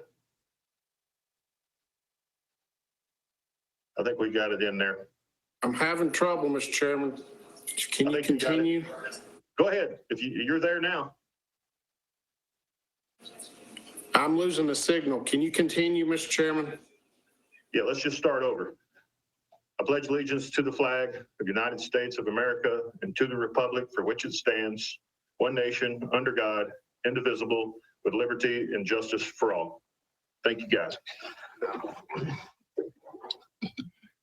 Okay, next we're going to do appearance of citizens. Now, this will be on anything that's not on the agenda already.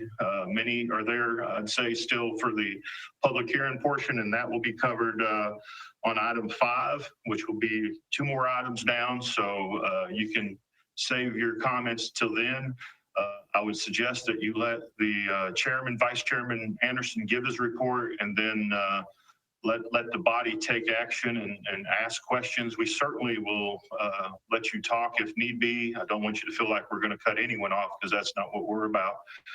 So appearance of citizens, if you have anything other than what's on the agenda, please come up, state your name, your address, and you'll have 3 minutes. Is there anyone that would like to speak in the room? Please come up.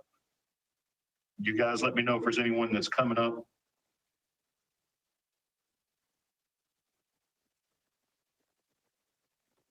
Okay, I don't hear anyone. Is there anyone on a phone call that's calling in that'd like to speak on any issue that's not on the agenda? If so, please state your name and address. Okay, we'll move on. Approval and correction of agendas. First, the consent agenda. Is there any, we got a motion by Commissioner Smallridge, seconded by Commissioner Mead. Commissioner Smallridge, are you making a motion to approve the consent agenda as presented? Yes. Thank you. And Commissioner Mead, you are seconding in that? Correct. Thank you. Any discussion? I have one comment, and maybe Annette or someone can jump in. I noticed on the consent agenda in my package, it states the intergovernmental committee minutes, but I did not see them on the online minutes. Can somebody correct me? Because if they're not in there, maybe we need to make a motion to ensure that they're added to the consent agenda before we approve it. It's the second down. It's the second down, Chairman. Okay, maybe I just didn't see it. I apologize. Okay, so we have a motion to approve, second by Commissioner Mead. Any other discussion? Let's go to the board.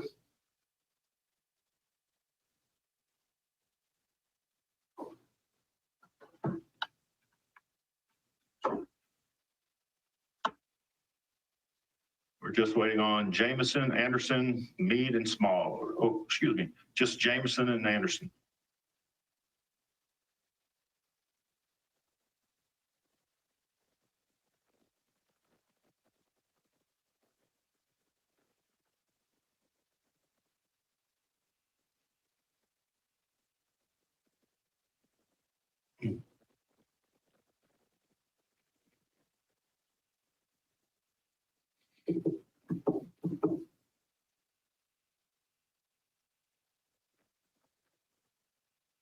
Brian, we have some issues with Commissioner Jameson and Commissioner Anderson's voting tablet. Yeah, one moment, about got it there, Commissioner Jameson. Thank you. Thanks.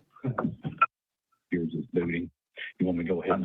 Yeah, you can put me down as an aye. An aye, okay.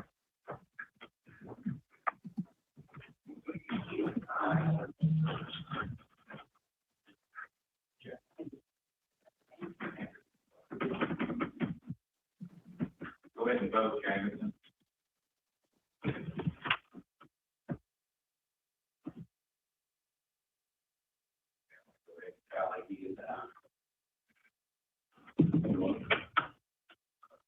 Motion passes unanimously. I think I heard Commissioner Anderson vote aye verbally. Is that correct, Mr. Anderson? Yes. Yeah, I think Brian's putting me in. Thank you, sir.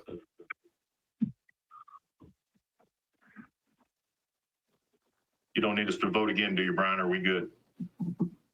Yeah, you should be good. Anderson's almost back up. He has to reboot it. All right. You just make sure that we have him logged as a aye for that last vote for the consent agenda. It's unanimous. We'll move on to the regular agenda. Any discussion on the regular agenda? Mr. Chairman, if I could, I don't know what the order would be, but if I could request to add to the agenda a contract with the state of Tennessee for mental health transport with the Sheriff's Department. Okay. I distributed that before, but it came in after our deadline. Understood. So moved, Mr. Chairman. Commissioner Mead, we have a motion by Commissioner Fritz to approve that, Fritz, that the mayor, or were you approving the agenda as a whole? Approving it as a whole and with that added.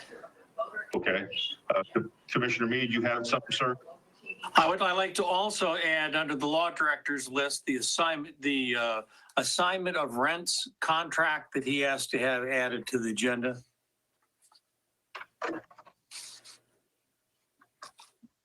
Okay, let me come back to that. I'm gonna write it down, but I want to get one thing done at a time here. Assignment of rents, I'm making a note. Okay, so we got does anyone have a motion? I guess we need an official motion to, Brian, could you clear the board? Mr. Chairman, this is Jay. The assignment is under the Operations Committee. I'm sorry. That's all right. Thank you for stepping in. Appreciate it. Okay, clear the board. Okay, Fritz, did you make it? Let's get another motion, commissioners, for the mayor. Commissioner Fritz, your motion is to support the mayor's request to add the item she spoke of? That's correct. Seconded by Commissioner Yeager. Yes, sir.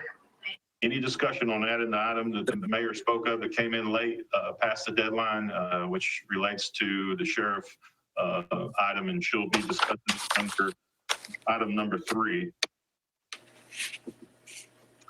We have a motion, we have a second. Any other discussion? Hearing none, let's go to the board for this addition to the regular agenda.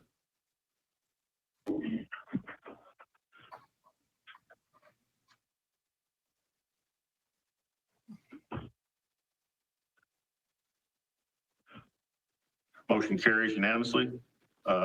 Any other items to the agenda we need to look at? Any other additions?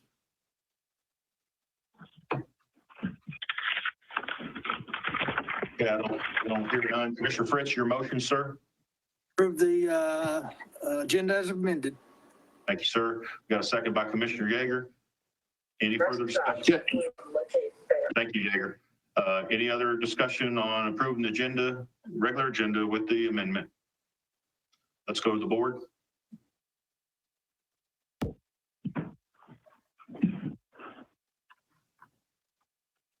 Motion passes unanimously, 16-0. Next item, public hearing report by Vice Chairman Josh Anderson. You have the floor, sir. Thank you, Mr. Chairman. We had a public hearing tonight at 6:15 regarding the rezoning of 1505 Oak Ridge Highway, Clinton, Tennessee, 37716, from R1 to C1. We had several people dial in to comment, several people, quite a few people actually live in the audience to speak on the issue, and they submitted some maps and a petition with 28 signatures in opposition to the rezoning. And from my tally here tonight, we had 13 people speak in opposition and 1 individual speak in support of it tonight. So we need a motion to approve or reject that proposed zoning. Thank you, Vice Chairman Anderson. Commissioner Scott, you have a question or comment? I would like to make a comment. Firstly, I wanted to thank all the people who did take the time to send out emails, make phone calls, and/or come in this evening. Those who may have taken the time as well to sign the petition. You know, I'm one for standing up and speaking up for people that need a voice, and I have to applaud these folks for getting out there and letting it be known that they are wholly opposed to this movement that this gentleman is making for the request, and I'm supporting them 150%. Thank you. Thank you, Commissioner Scott. Commissioner McCamey, I apologize, sir. I did not see your motion before I saw the yellow light for Commissioner Scott, so I went out of order. But Commissioner McCamey, you have a motion on the floor. Commissioner Dennerberg, I will come back to you. I want to hear what Commissioner McCamey's motion is. Commissioner McCamey, go ahead, sir. Mr. Chairman, my motion is very simple. It is to reject the request to rezone the property to from residential to commercial. And I'd like to make 3 points to sort of back up my reasoning. One is the check with the Anderson County Water Authority, and they said they do not have sewer in that area. Number 2, it is in a horseshoe of residences. There's residence to the right, a residence to the left, and several residences to the backside of the property. Number 3, there is already some stormwater problems in that area. There's one house that's to the east of this property that if you drive by there in the springtime, the whole front yard is flooded. And so we've got a stormwater problem there. And I think any commercial development in that area where there's a lot of paving and all would just add to the problems we already have there. And without there being any sewer, if you're going to pave over a septic system, then it doesn't work. So that's my reasoning for rejecting that as commercial. It sets in one of the oldest subdivisions in my district. That subdivision's been there 70 years. I'm 71, so I know it's been there since I can remember. A very nice neighborhood, always been very calm, and people enjoy living there. And I think this would just disrupt everybody's lives. So I'm imploring everyone to vote against this. Thank you, Commissioner McCamey. Your motion is to reject as presented for the request to rezone to a C, commercial property, seconded by Commissioner Scott. Is that correct? Yes, sir. Okay, I'm going to go to Commissioner Denenberg because she had click first, and then I'm going to go Small Ridge, Creasy, if that's okay with you, commissioners. Commissioner Denenberg, go ahead. I too want to thank all of the people who contacted me regarding this issue. And I have to be very honest, I have not received this many phone calls and emails on any issue since I've been on this commission.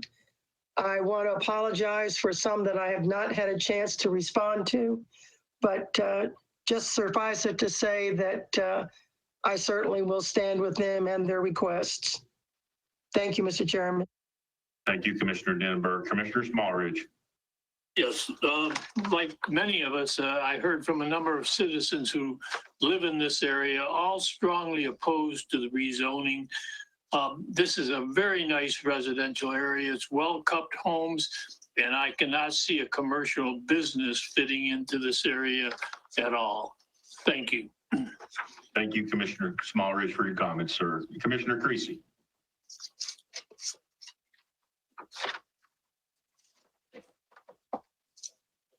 Yes, thank you, Chairman. I want to compliment Commissioner McCamey. He done some good research, and I also visited some of the neighbors there and talked with them. And he's correct about the one guy just adjacent property to the east on the corner. I spoke with that gentleman as well, and he does have a flooding problem there with heavy rains, and I can't see where the commercial rezoning to commercial would help him at all. And I agree wholeheartedly with the speakers so far. I'm going to vote against it. Thank you. Thank you, Commissioner Creasy. Anyone else have any comments on the motion? Okay, hearing none, let's go to the board. And Commissioner Scott, you did not want to amend, did you? Okay, it went away. All right, let's go to the board and vote. No is to reject as, oh, wait a minute. I'm going to get this correct, Commissioner McCamey. Your motion is to reject as presented. So yes would be to accept your motion as presented, correct? Yes. Yes, okay. To reject. Yes. Yes is to reject. No is to not reject. Okay. Sorry about that. Just want to be very clear. Okay. So yes is to reject. No is not to reject. Let's go to the board. Brian.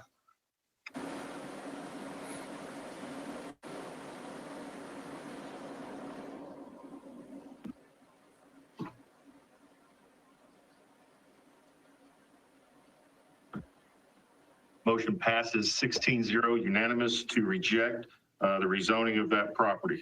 Commissioner Anderson, did you have anything else, sir, you'd like to report on? No. Do you want to have any other comments from the audience, or are we ready to move on? Yes, Vice Chairman, if there's anyone from the audience that'd like to say a couple quick words, maybe they can represent everyone. We certainly got behind the 8 ball and don't want to be rude to anyone, but if someone would like to speak for the group, that would be great. Be honored to hear them. Okay. She had her hand up first, but I don't know. I'm not really clear on the issue for having it rezoned. I just wanted to address something that you said about the gentleman's flooding problem. There was a dry well in his property. As a matter of fact, there were two of them, which is basically the same as the holding, system holding pond. And when he bought the property, he covered it all up. He didn't have the problem until he covered those well enough. And so now that's why he has the problem. It's not because of the runoff above. And of course, we've been going through the holding type too. I just understood that he did create his own problem when he covered it all up. Thank you. Thank you. Is there anybody else, Commissioner Anderson, or are we good to go? Property in question. Well, Property, I'm sorry. Right, no, it's, I mean, if, or, I don't think we ought to get into the discussion of that part, but we just wanted to wrap it up, but That was not correct. yes, yeah.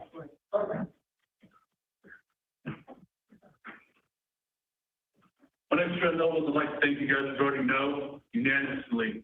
We appreciate it as a community, as a housing area, and for all my children, my future grandchildren, and my else's grandkids and kids. We appreciate you voting no, and hopefully from this point forward, we can keep our residency, residential neighborhood with no businesses that are not needed. In the foreseeable future, us as residents, we do not see a business need there in any time. Thank you guys for voting no, and we appreciate your time. Okay, thank you. Okay, I think that concludes everything for the public hearing report. Commissioner Anderson, again, thank you. I know it was a tough issue, but I felt like it was represented very well. You handled it very well, and I appreciate everyone involved. Commissioner Creasy, go ahead, sir. Yes, I don't recall seeing the planning commission report in my agenda package. How did they vote? Did they vote to rezone, or what was the vote of the planning commission? Mr. Chairman. The planning commission gave a recommendation when it originally went to the planning commission. I think it was back in February. But, you know, when the planning commission gives a recommendation, they're not thinking wide or strip mall. They're thinking from R1 to C1. There's a lot of businesses that wouldn't be very invasive. And I'm not saying this in for or against, it's not our position. Our position is to process the information, get it here. But, you know, they think in terms of, you know, any kind of business that could go in C1, not necessarily a strip mall or something. So their logic for giving a recommendation is maybe something that's not invasive or detrimental, you know, to the community. Very good comments. Yeah, I appreciate the comments. They're very good. Thank you very much. Thank you, Danny, and thank you, Commissioner Creasy, for the comments. I would also, and maybe Commissioner McCamey was going to speak to this, but Commissioner Creasy did have a good point as it relates to the paperwork being in the package. Commissioner Creasy, was you going to speak to that? I mean, sorry, Commissioner McCamey, was that something you was going to mention? Because I can see. Yeah, this actually came before the county commission for a public hearing, and we held a public hearing, I think it was like 2 months ago. And the recommendation from the planning commission at that time was to go ahead and rezone it to C1. But we made a motion to delay it for 1 month. And then in the meantime, the Cook person came in and withdrew that request. And then they renewed the request. Well, it didn't have to go back to the planning commission again because it had already been there. So they just set the public hearing. And so we've actually had 2 public hearings on this. This is the second one. So, but that's why you didn't have anything in your packet this month, is because it didn't go back to the planning commission. They had already made their recommendation 2 months ago. Thank you, Commissioner McCamey. Thank you, Commissioner McCamey. Thank you very much. Thank you, Commissioner Creasy. All right, let's move on. If there's no other discussions on that. Okay, we're gonna go to the purchasing report by Catherine Ashbury. Catherine? Appreciate everybody. Thank you. Thank you. Thank you, guys.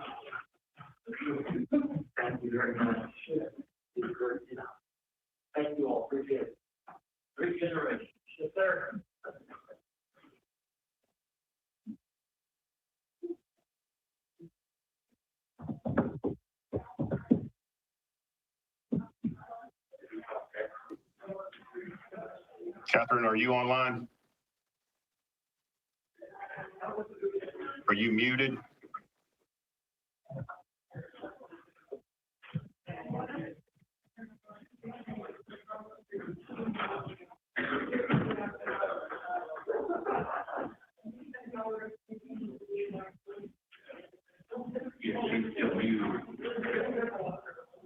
Catherine, you're muted. Yeah, Catherine, we can't hear you. Unmute yourself, please.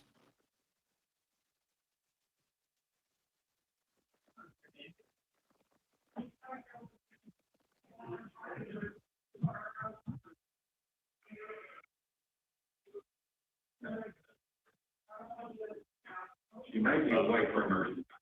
Yeah, let's just hold off. If you get a message from her that she's back on, let us know. Let's just move down to the budget report. Robert Holbrook, sir, could you go ahead and fill us in? Yes, sir. Thank you. Getting right into the cash and fund balance report. These are unaudited June numbers. And of course, we won't have a final audit until probably September. It'll be done in August. So restricted funds are at 906,000, committed funds 2.2 million, assigned funds are at 520,917. Unassigned fund balance is at 4.3 million, and our total fund balance for general fund is $8,064,059. Cash is 11,627,506, which is up 500 so thousand from last year at this time. So, any questions on the cash and fund balance report?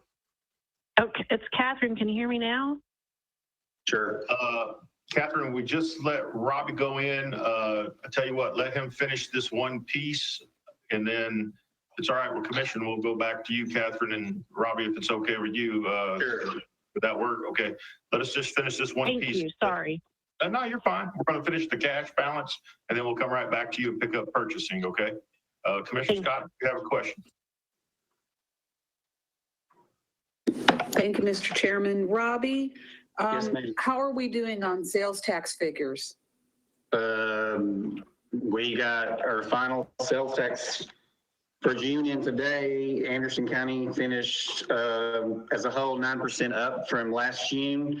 We collected 3,430,000. Anderson County portion, we were at 40%. I sent an email to all the commissioners today. Anderson County this year, we collected 1.4 million in sales tax, 600,000 over our budget. The schools collected 10,960,000, 2 million over their budget, and the highway collected 871,000, which was 432,000 over their budget. So we did really well in sales tax. All the predictions that we were going to see that it was going to, we were going to have trouble in some months because of COVID didn't happen, honestly, thanks to the internet sales tax.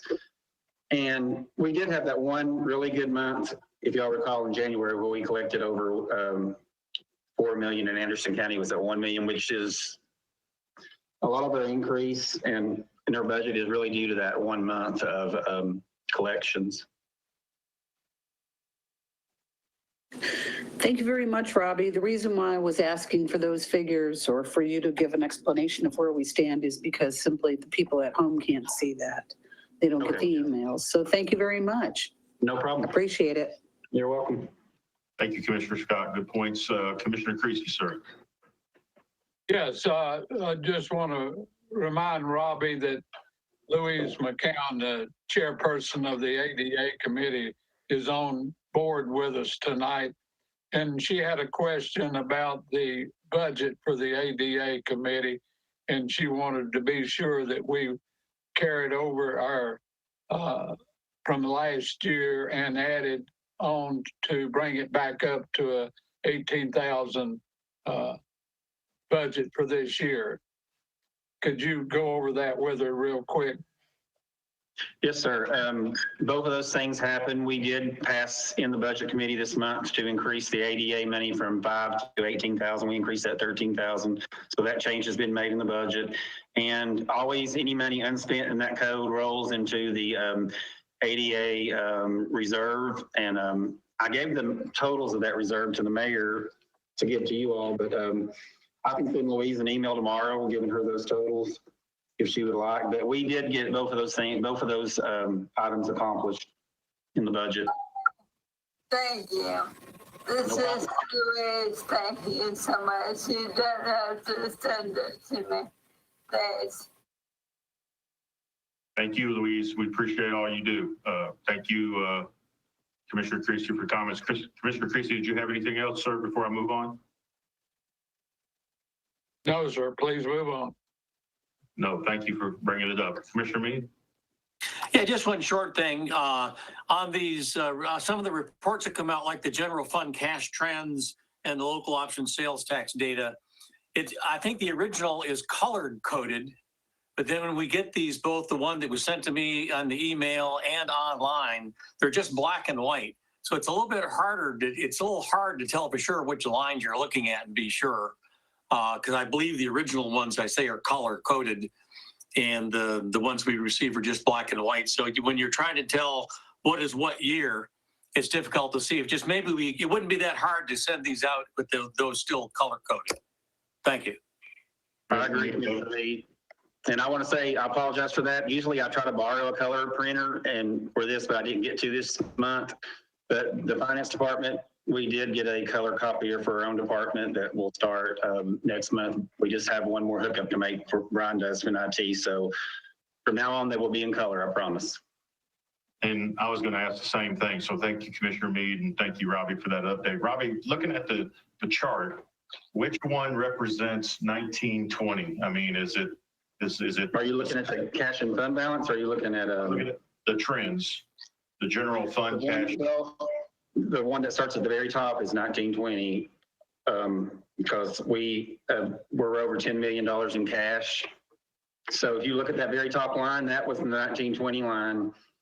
And when you get to February, it goes underneath a little bit, but it's the very end, you can see that it's on top again. Okay, so we're on top. That's the top line that represents 1920. Okay, all right. Yeah, 1920 cash was 11,627,506. Last year at this time, it was 11,086,778. So we're some 500,000, a little more than that ahead of last year. All right, very good. Thank you. Are you okay if I go to Catherine now? Sure am. Thank you. Okay, thank you. Okay, Catherine, go ahead. Thank you very much. So under contracts approved by the law director, we have 3 submitting for your approval either individually or as a group.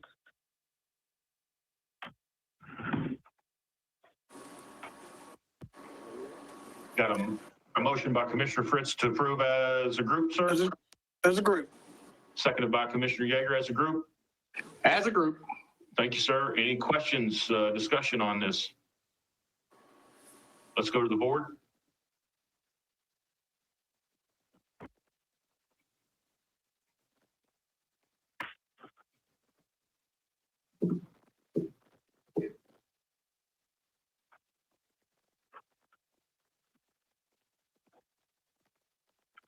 Motion passes unanimously, 16-0. Go ahead, Catherine. Anything else? Yes, sir. We have a contract that's under the section pending law director approval. It's actually a grant, and the law director has since approved it, submitting for your approval.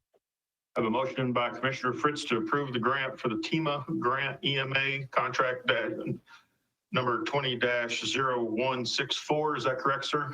That's correct. Seconded by Commissioner Yeager. Yes, sir. Any discussion? Let's go to the board.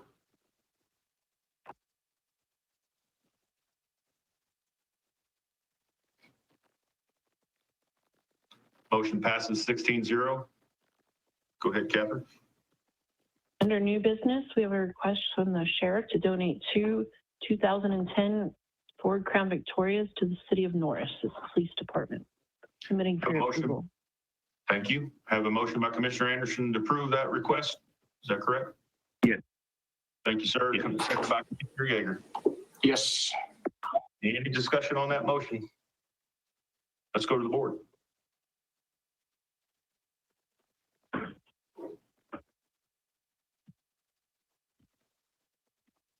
Motion passes 16-0 unanimous. Thank you very much. That concludes the purchasing report. And again, I apologize for my technical difficulty. No apologies needed. Catherine, just one quick question on 205 Main. Are we done? Nothing needed? Correct. I know that Jay has something under his report about the parking lot lease, but as far as the building goes, it is now belong to Rusty Wallace, and we are removing all the belongings that the senior center had in there. Okay, and we received the monies for that property and we're good to go. I'm not sure about that part of it. But I mean, I know closing was completed. Robbie Holbrook took it, so we'll blame him. You never know with Robbie. All right, thank you. Have a good evening, Catherine, and thank you for jumping in. Just a few quick comments.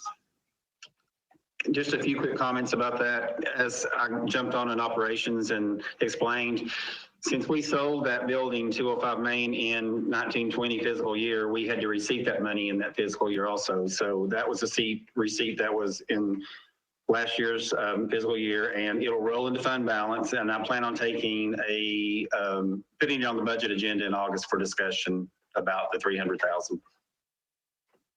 Excellent. Appreciate it. Okay, go ahead and pick back up, Robbie, if you're okay.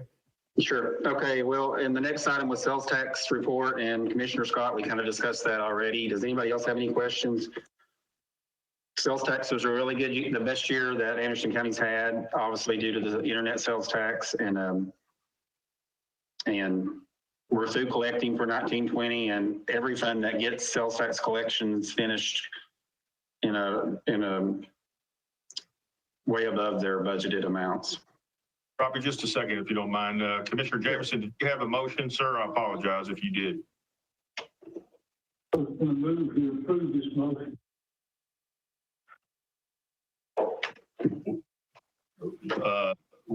Approve what motion? He's talking about. Okay. I don't think he has anything to approve yet. Not yet. Okay. He was just giving us an update, but thank you, Jameson, for bringing that. If he brings it up, we'll come back to you for that motion. We're just information right now. Okay, go ahead, Robin. So I don't have any more to report on sales tax unless anybody has any more questions. Moving into the EMS, I'm sorry. No, you're good. I guess no question. Go ahead. Okay, EMS financial statement for June. Right now, unaudited, they're collected 101% of their budget for revenue, 5.8 million, and they have spent 5.5 million in expenditures. Roughly, they have around a $280,000 surplus in their budget as we speak. If it ended today, they would be $280,000 richer. So they've done a really good job this year with their spending and collections. Good deal. Good news. Okay. So moving into the budget amendments, we have nothing in group 1, 2, or 3. Group 4 appropriations, there are 5 of them seeking approval as a group, or we can take them individually. I will say the last one for solid waste is $286,000 to complete work on the Marlowe Convenience Center, or to do some work on the Marlowe Convenience Center. Okay, I'm seeing 200,000 and then 86,000, the next one, combination effort. We're taking 200,000 from solid waste and 86,000 from capital projects. Gotcha. Okay, thank you for that clarification. Have a motion, Commissioner Fritz? Approve as a group. Seconded by Commissioner Yeager to approve as a group, sir? As a group. This is group 4 appropriations. Let's go to the board. Is there any other questions? I apologize. I didn't ask you guys. Okay, we're good.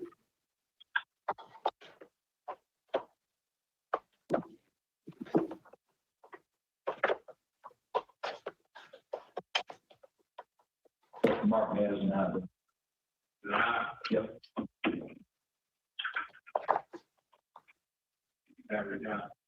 Yeah, it's full charge. Okay, unanimous. Commissioner Val, as he mentioned verbally, is aye. 16-0, motion passes. Go ahead, Robin. Okay, group 6 is appropriations that affect the general fund unassigned fund balance. There are 4 of them. It's approximately $13,000 total. Seeking approval as a group, or we can take, if anybody has any questions. Commissioner Fritz, motion Approve as a group. seconded by Commissioner Smallridge as a group. Yes. Commissioner Waddell, yes, sir, go ahead, you got a question? Robbie, number 7, the $1,500, is that for the bull run testing? That is to pay for the 2 students to come here and do testing for travel for them. Yes, it is. I'd like to pull that out. Okay, sure.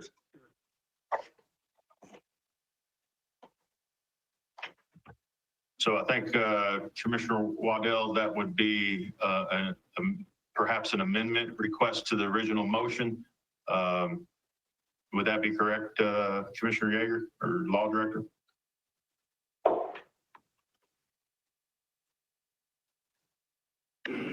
I'm sorry, sir. Can you repeat the question on the amendment? Yes, sir. Commissioner Waddell has an item he'd like to discuss separately, but the original motion from Commissioner Fritz was to approve as a group. It was seconded by Commissioner Smallridge. My suggestion to Commissioner Waddell was maybe to request an amendment to the original motion to remove that one item. Is that the process we should use? Yeah, that's acceptable. Is that okay with the maker of the motion, Commissioner Fritz, and then the seconder, Commissioner Smallridge? Yes. Yes. Commissioner Waddell, is that okay with you? Okay, so now the original motion is to approve items 4, 5, and 6. Thank you. Items 4, 5, and 6. Any other discussion on items 4, 5, and 6? Wait a minute. We need to take a vote first on the amendment. Is that right? The amended motion? You are correct, sir. Yes, sir. Brian, could you clear the board? Remember that Fritz and Smallridge are the original maker of the motion but now we need to take action on Commissioner Waddell's request to amend the original motion. Any discussions on that requested amendment to the original motion? Seeing none, we'll go to the board. Yes is to amend it to remove item item 7. Commissioner Waddell with a motion, seconded by Commissioner McCamey. Any discussion on the amendment request to the original motion? Seeing none, let's go to the board. Yes is to amend it.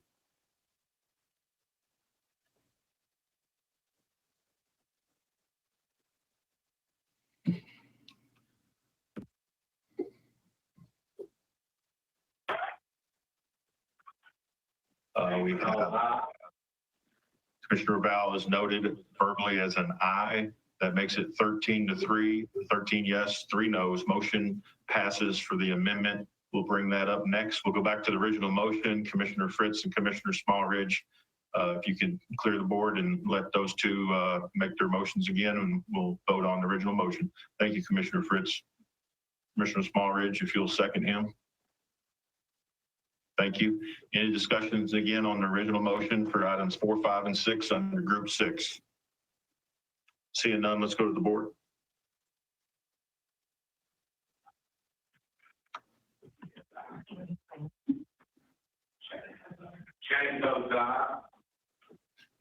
Okay, Commissioner Val is noted as verbal aye. That makes it a unanimous 16-0 for items 4, 5, and 6 under Group 6. Robbie, now we will discuss Group 6, Item 7. Okay. It's just to go over it briefly. It's an increase in other general administration, other contracted services, 101-51-900, 399 BRET, which is Bull Run environmental testing, $1,500, and decreasing fund balance, $1,500. It's a motion passed by Budget Committee to approve the allocation of $1,500 to cover travel and lodging expenses for 2 Duke University PhD students that will collect water and full samples from independent testing. Thank you for that clarification. Commissioner Waddell, back to you.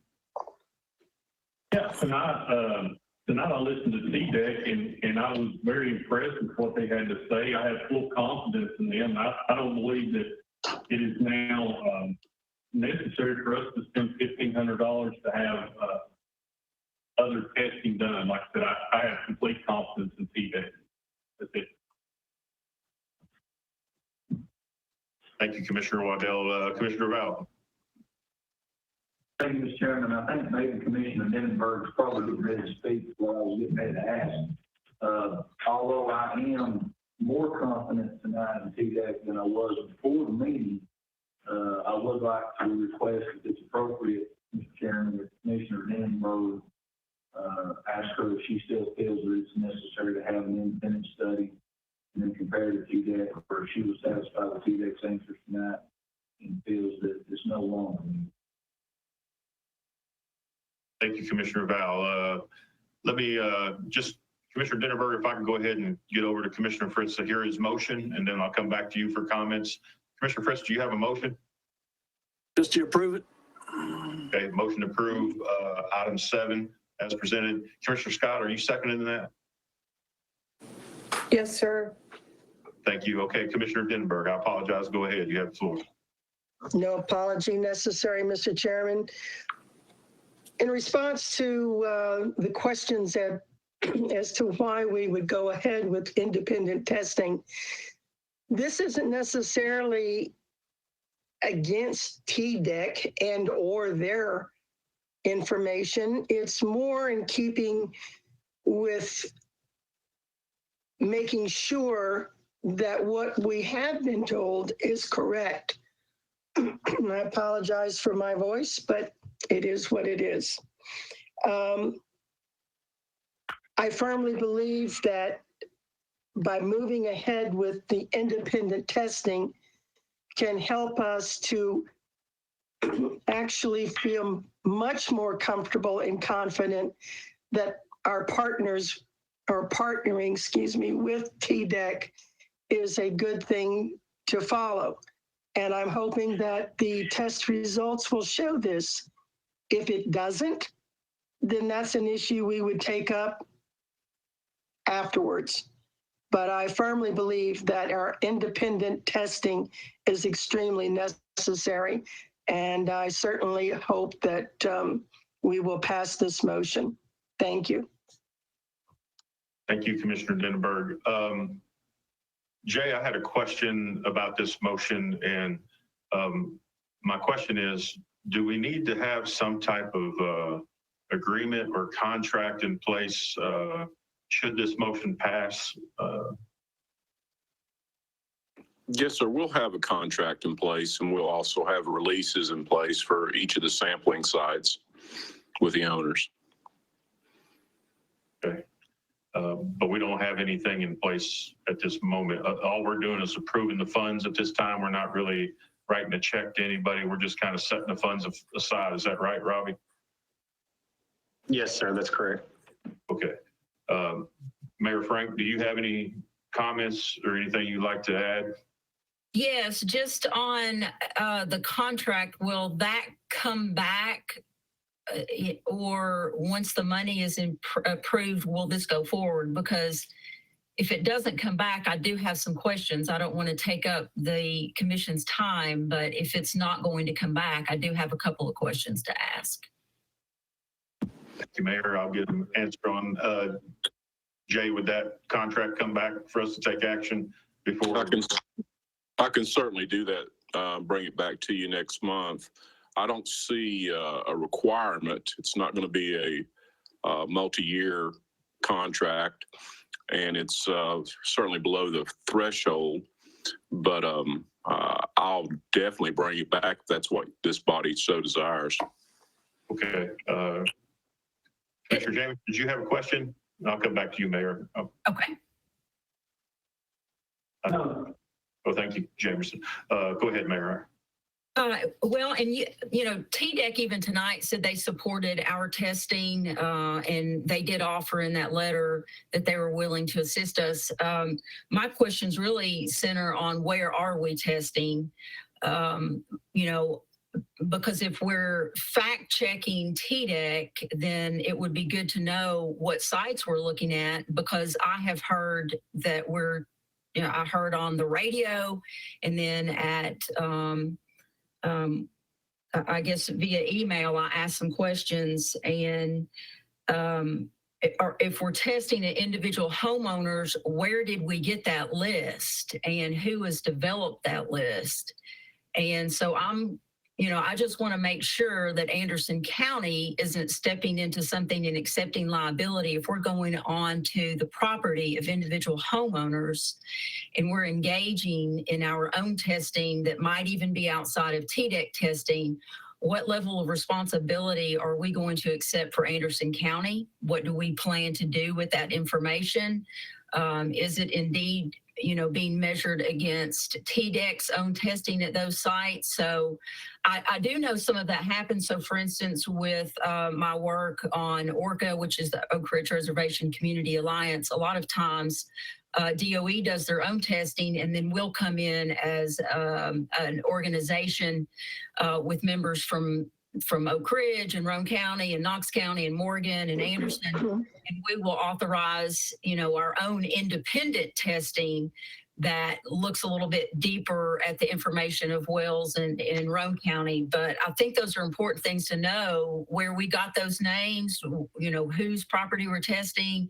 Are we working with the attorneys? Because there are lawsuits that are either actively filed or in the process of being filed. And is this independent? Are we working with those attorneys? I would just like to know a little bit more information about this testing process. Thank you, Mayor. Mr. Chair, I can help just a little bit from what I know. Just a second, Jay, if you don't mind. Commissioner Fritz, your motion, and I just want to be very clear, your motion is to approve the funding to proceed, and then I would imagine our body would be given the contract and the information that the mayor's kind of seeking, and we're just setting the funds aside, if I'm not mistaken at this time. We're not writing a check to nobody. We're not saying, here's money, go test what you want. We're just setting the funds aside as part of the process as we move forward. Is that your motion, kind of the way you understand it, Fritz? Nothing is, my understanding, nothing is ready to go right now. This is right here, just getting that thing set up and ready to go. Okay. All right. Go ahead, Jay. I apologize. And I'll come to you, Commissioner Denenberg, as soon as Jay's done. Go ahead, Jay. Yes, I'll try to answer some of the mayor's concerns. Yes, it's similar to the model you talked about, where we're confirming test results. The locations came from Duke University. Dr. Van Gosh, he located those. And the way we will do it is we'll get a release from each homeowner or property owner before they go on site. And we are certainly not working with any private lawyer. This material is just for the use of Anderson County government. Commissioner Denenberg may have additional information on that, but we just got the list of property owners today, and we'll start on the releases and get all that done. And then we'll be glad to do a contract that'll address anything the mayor has concerns about. Just send me your comments, Mayor, and we'll certainly incorporate those. But Commissioner Denenberg, do you have anything else you can add to this? Well, you actually have covered it pretty thoroughly. As I said in my email to Mayor Frank, the list did come from Dr. Van Gosh. I had sent him an aerial of that area, which showed street numbers and street names. And that is how he came up with the list that he sent to us. I think it was more of a proximity to the Bull Run facility. And pretty much that is my understanding of how they decided which of the properties that they would like to have permission to enter. Well, and they're only going to be entering the property. There is no entering into the homes. Obviously, they're just looking for a soil sample and to take water from an outside spigot. Now, if there is a well on the property, yes, they would like to take samples there to see if there's any contamination there. But that's my understanding, and Jay carefully covered the rest of it. Thank you, Commissioner Denenberg. So I think the motion Commissioner Fritz, you tell me if I'm wrong, but your motion is to approve to set aside the funding to proceed with the testing by Duke University. Is that right?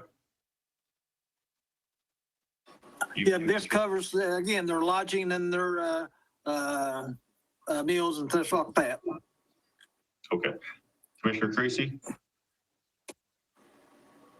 Yes, Mr. Chairman, I guess my question would be to the law director and Commissioner Denningberg. I understand that we're going to be verifying testing by TDEC, but has TDEC been on private property and tested the water and soil from private properties previous to us testing? Well, Commissioner Creasy, what do you think the probabilities of TVA allowing us on the property of Bull Run to begin with? Because that's where their testing is coming from. I know that we haven't asked, although TDEC has offered to help with requesting access to the Bull Run facility. But you know, in lieu of that, this would be the only other way we would be able to find samples for testing. I guess I'm confused. I was under the impression that TVA had agreed to allow us to. No, sir. Test. No, sir. No, sir. No, sir. They have not. No. Okay, I was No, missing. we have not made a formal request, but that's not to say that that still can't happen. I will say that TDEC has been very generous in offering, if you know, I and others wanted to accompany them the next time they do their testing. And I told them absolutely, I would be very pleased to truck along and to see how they do it and where they do it and learn what it is that they do. So if that does happen and there are invitations sent out, I will certainly be glad to share that information. And they seem to be willing to allow anyone to come that was so interested. Yeah, I guess I'm a little confused. It sounds to me now that the university may be telling us where to test. That sounds like they're in control rather than us. And I'm not saying that in a negative way towards your committee or your suggestion, but all of a sudden, that's the way the picture folded in my mind from those comments. And well, let me just ask you this: who are the people that are involved that are the professionals? Who would better know where to test when you don't have access to the actual property itself? yeah, and I wasn't wanting to debate with you, Commissioner Denningberg, over the county commission meeting, but I had a different impression on what we were doing. Yeah, I probably need to have some more discussion with you and your committee. And anytime, Commissioner Creasy, anytime. Yeah, I felt like that TDEC, we'd be partnering with TDEC rather than the university and letting them tell us what to do. I'm a little bit confused by that.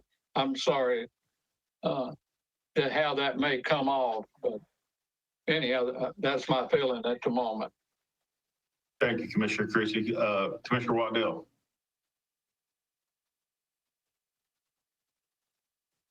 Commissioner Waddell? I'm sorry, can you hear me now? Yes, sir. Go ahead. All right, thank you, Chairman, for letting me speak again. Commissioner Creasy brought up some very good points. If the true mission of this is to fact check, the samples would have to be taken from the same places. So it's just something else to think about. Thank you. Thank you, Commissioner Waddell. Again, my interpretation, I may be wrong. We're only setting the funds aside. We're not approving anyone. And Robbie, something that kind of caught my eye here, maybe I'm looking in the wrong area, but I clicked on the attachments on another computer here, but Group 6, Item 7, I don't see any description. I only have one page and a cover page. What was the actual request and the motion on that item? The actual discussion came in Group 7 on item C, and Commissioner Ginnenberg discussed it then, and she asked for $1,500 I worked up the budget amendment after that, based on the conversation in Budget Committee, because that's what was asked by the committee. So in your interpretation as interim finance director, is this motion to set funds aside only should we proceed? Is that your interpretation as finance Yes, director? sir. And if they're not spent, they would roll back into fund balance at the end of the year, or we could even make a motion to do another budget amendment and put them back in fund balance.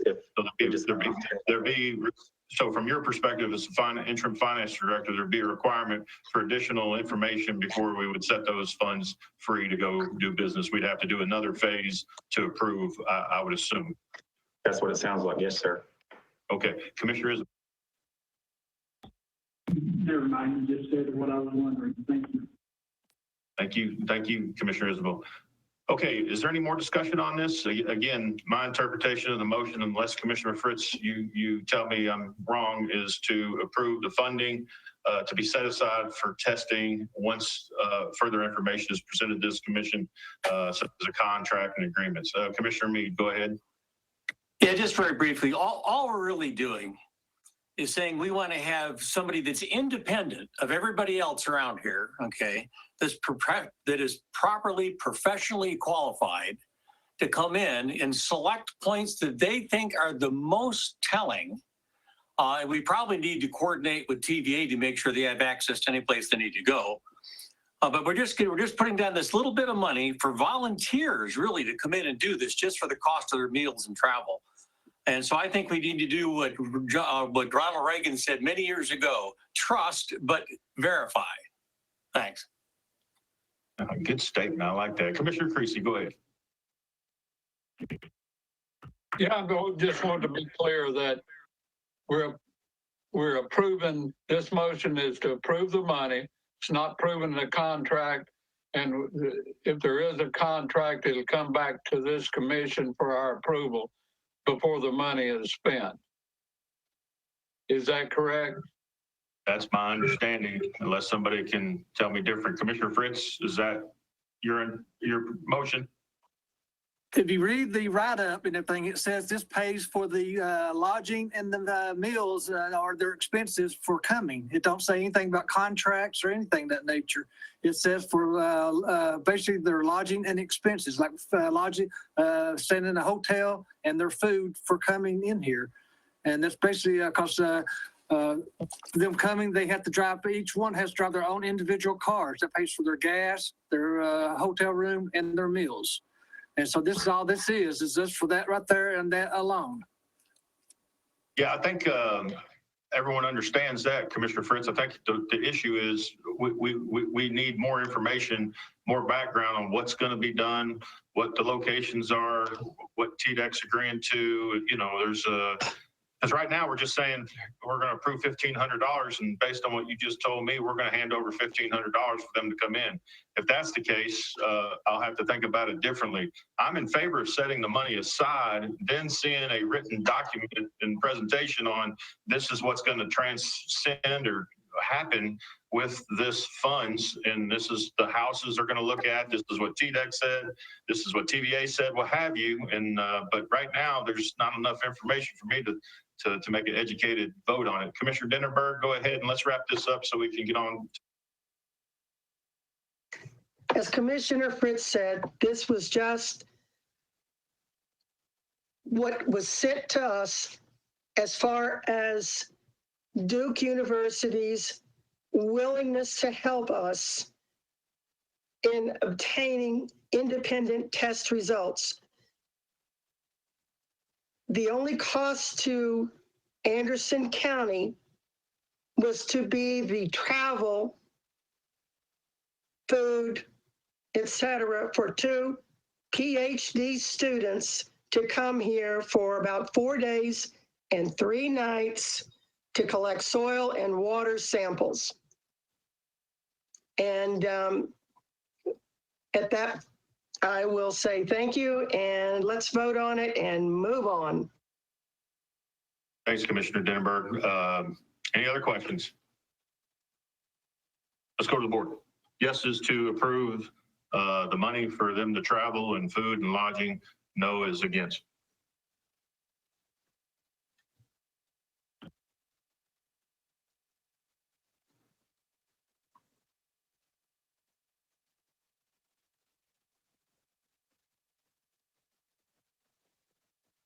Commissioner Creasy?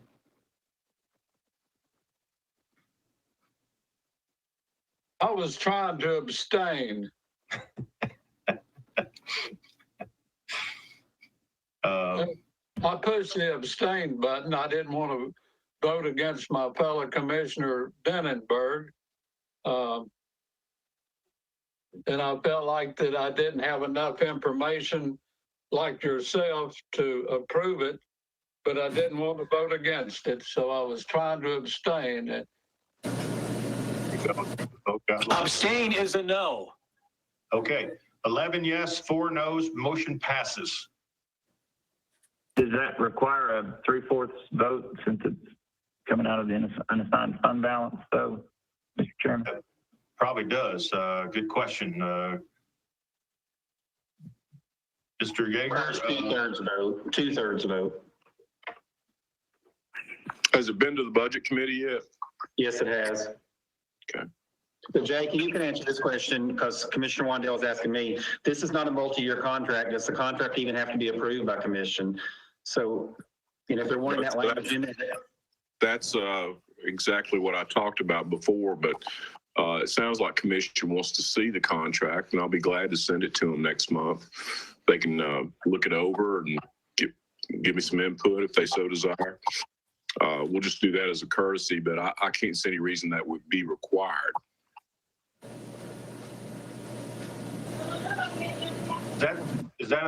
Do we have enough for 2/3 passage on this? 11 is 2/3, so yes, we do. Okay, all right, thank you, Phil. All right, motion passes. Let's move on. Robert. Okay.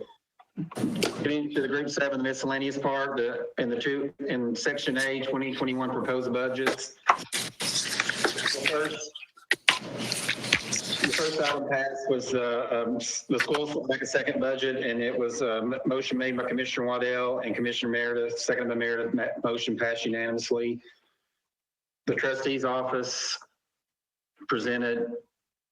asked for a $30,000 increase in their budget. Actually, it was a miscommunication between me and the trustee with their budget. So the budget committee passed a motion to approve that. Voting no was Commissioner Fritz and Teresa Scott.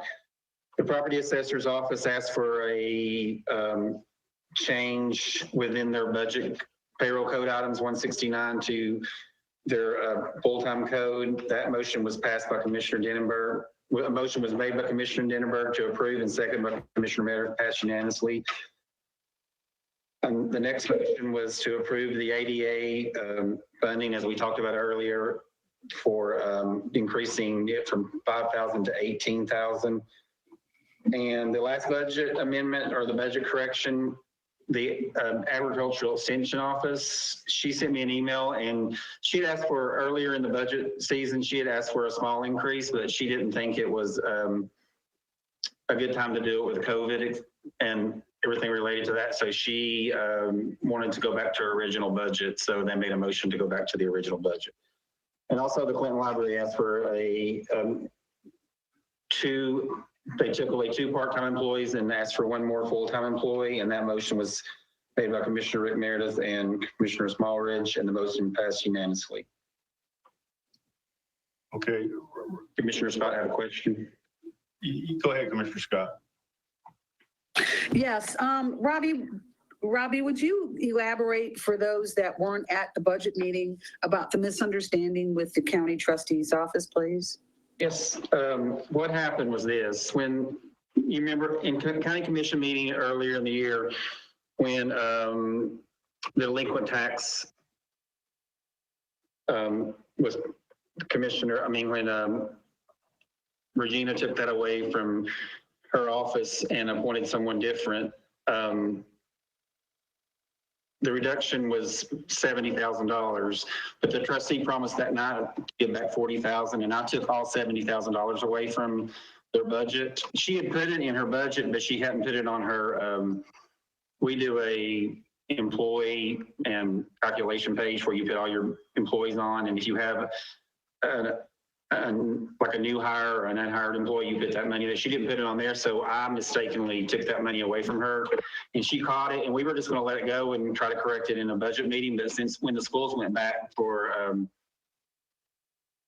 another time, I discussed that with her, going ahead and trying to get that corrected in the original budget. So that's what happened.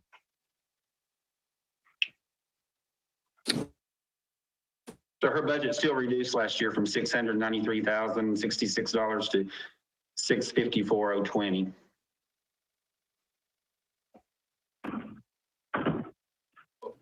Okay, Robbie, let me ask you a question real quick. Yes, sir. I don't see the proposed budgets in our package. I think you sent that separately in an email. Is that right? I did send that separately in email. Now the two resolutions are in your packet. Okay, I don't see it. Does everybody else see the resolutions in your packet? It should be right after the minutes. Page 7 of 7, and then the next page is the tax levy resolution. Which document do you have it in? In the budget committee. Budget committee. Okay, I got the budget report docs. What's that? 16 and 17. On your iPad. Thank you. Okay, so are you asking us to approve a resolution for the tax rates and the budget? Honestly, I wasn't yet. I was just going over what happened in the budget meeting, and those were just some motions that passed in the last meeting. Normally, we go over group 7 miscellaneous, and I report to the committee what was motions were made and if they passed. And group 8 was where I was going to ask for the vote for the proposed budget and the tax resolution and the appropriation resolution vote in the next item. All right. You okay? Yeah, go ahead. Sorry. Okay, so that's all in the proposed budget. Section B was the Bull Run environmental testing, which we've already discussed. That motion passed. Section C was the Marlowe Convenience Center. That motion passed, and we passed the budget amendment earlier on that. Section D is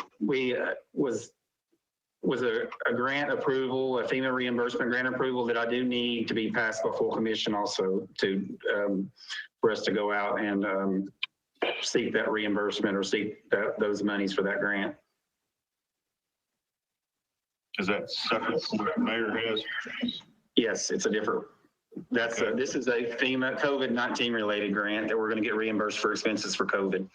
Okay, Commissioner Meredith, you making a motion to approve as presented? Yes. Seconded by Commissioner Fritz. Yes. Any discussions on that request, that motion? Let's go to the board and vote.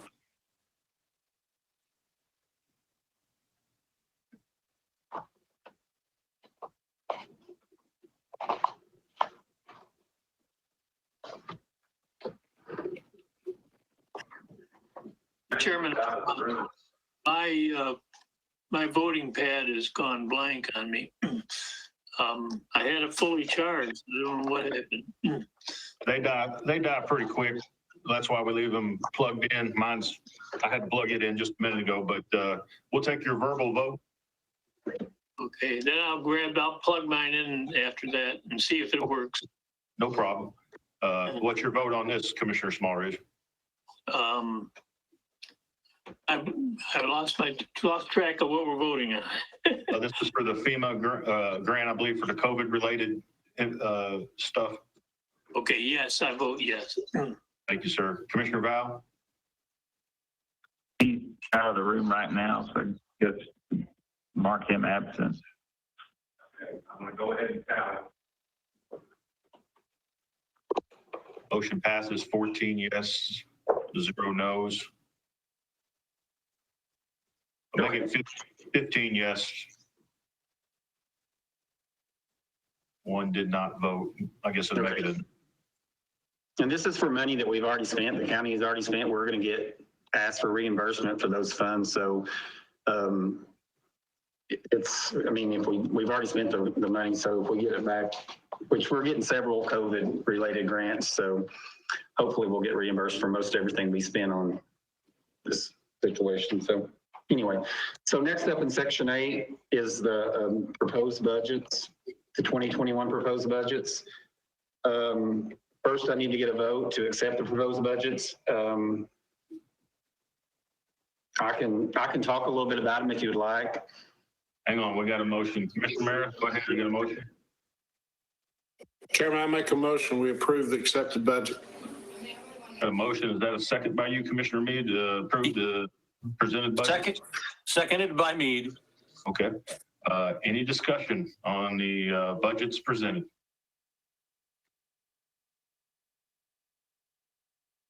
Okay, hearing none, let's go to the board.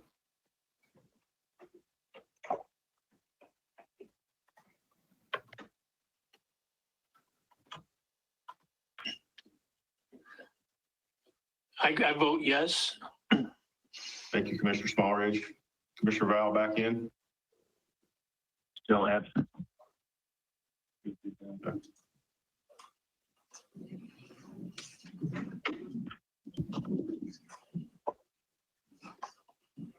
Okay, motion passes 14 yes, 1 no.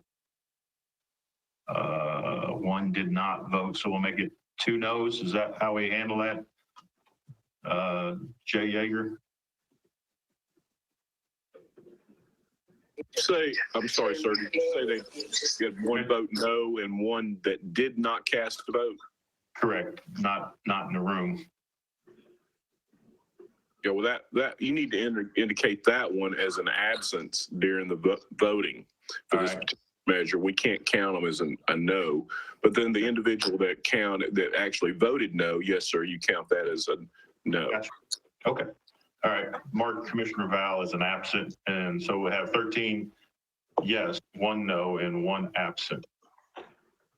That'd be the official tally on that motion for the budgets 2021, I guess. Okay, thank you. Next up would be the approval of the resolutions. First resolution is 20-07-817. It's the resolution fixing the tax levy in Anderson County, Tennessee for the fiscal year beginning July 1st, 2020. It was a reappraisal year. The new rate for Anderson County is 2.6289. For the city of Clinton, it's 2.6016, and for the city of Oak Ridge, it's 2.4560. Robbie, I got a question. So have we already been notified from the state on the reappraisals? I mean, yes. We have? That's all complete? Okay. That is complete. All right, so you use that information to come up with this with the budget committee? Yes, sir. Okay, thank you. Which our property tax revenue, we budgeted the same as last year in every fund, including schools. We were promised, even with the reappraisal, that we would have the same amount of money. With new money, we will have a little bit of an increase in our property taxes. The last 2 or 3 budget years, we haven't even met our budget goals because we set our collection rate at 97.2% of our assessment. So we haven't quite reached those goals. This year, we're like $200,000 short. So hopefully with the new money, and we will be able to reach the goal this year. Okay, so all the schools and all the department heads have all weighed in, and we've covered all the bases. Yes, sir. Okay, Commissioner Scott. Thank you very much, Mr. Chairman. Robbie, what is our tax rate right now? 2.8903 for Anderson County.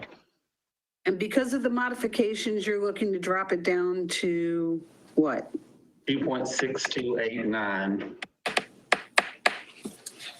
That's 26 cents, 26 point. I have that information here somewhere. No, and I appreciate that. I mean, I'm still a little chipped over the fact that when we got the assessments, at least out here in Oak Ridge, it was as if somebody just kind of went down the list and said, yep, this one needs to go up, this one needs to go up, and so on. Mine went up originally, I believe it was 28.6% increase in the property value. I haven't done anything in 15 years. So I found it a little hard to believe that a house that's near me that has a larger lot of property, as well as a full basement and a shed, and had done all these modifications, that my little house was valued more than theirs was. And it took phone calls and having to go through the whole system to say, you know what, I don't agree with this. I've gotten phone calls from people here in the city of Oak Ridge, as well as out in the county, that don't agree with the way the system worked this time around. And they feel, at least the majority of the people I've spoken with, feel as though that there were changes being made so that they could kind of ride this wave of, well, if we bring this one up and leave this one alone, we'll be able to make up for lost monies. And I'm going to be voting no on this. Thank you.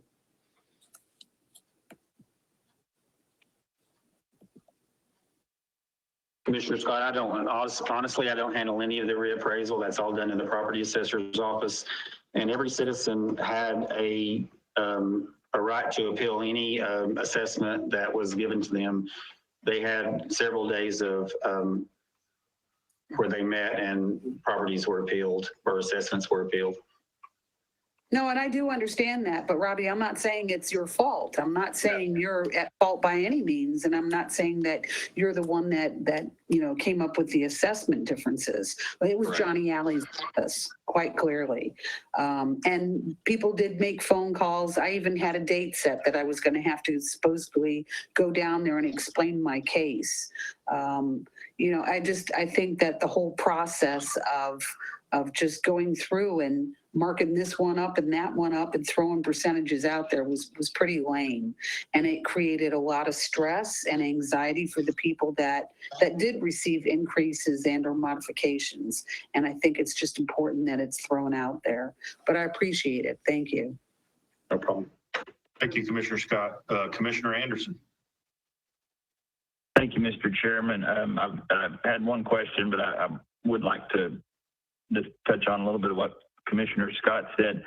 From what I've talked to with our property assessor, Mr. Alley, there's a lot more state level guidelines that goes into the assessments that people realize. So it's not necessarily a decision made at the county level or something that's just an arbitrary increase.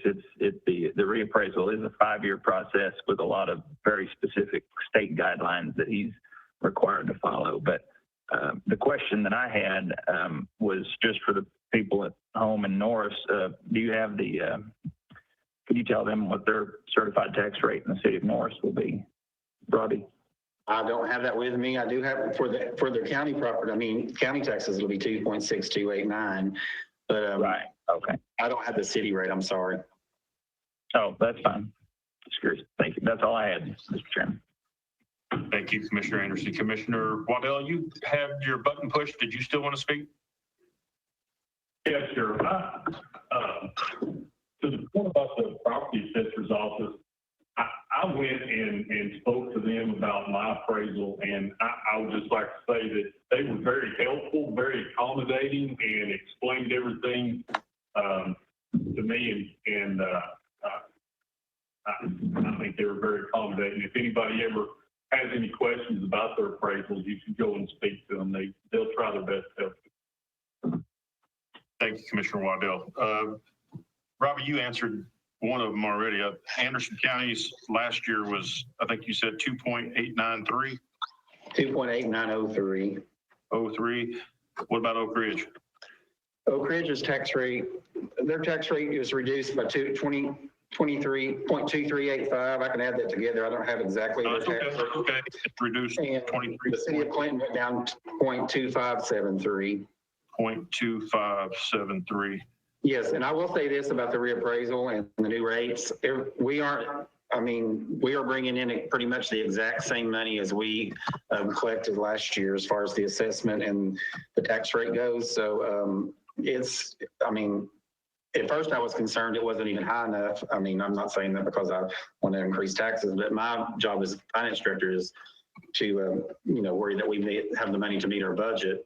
So, but after looking at it, it's, really close to being the same as we collected last year, the same revenue. Okay, so what you're saying, based on all the information you gathered from the state and put it together, these numbers that are proposed to reduce the property tax rate in Clinton, Oak Ridge, and Anderson County are basically keeping everything neutral in essence. It is. The only thing that we are making any that will increase anything is any new money or new property in Anderson County that has been built since last assessment. Okay. All right. I apologize. Commissioner Fritz, you got a question, sir? Robbie, could you send this all out by, with all these new tax rates, everything out by email? Yes, sir, I can. If you have you should have the appropriation for the tax levy, and the tax rates are right in the middle of that appropriation. There's a chart with the city of Clinton, Oak Ridge, and Anderson County, how in the breakdown of each fund, the general fund, library, and their portion they get of the tax levy, and debt service, and tells you which each city or the county pays, and it has a breakdown of the final tally on the tax levy.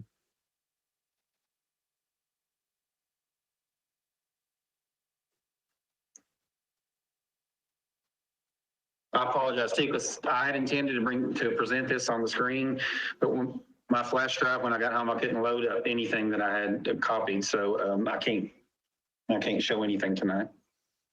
Commissioner Fritz, I just forwarded you an email that Robbie sent us, I think Wednesday, but I just forwarded it to you if I got the right email. And last thing for me, if I could, Mayor Frank, I'd like to hear from you on this budget and get your take before we take a final vote here.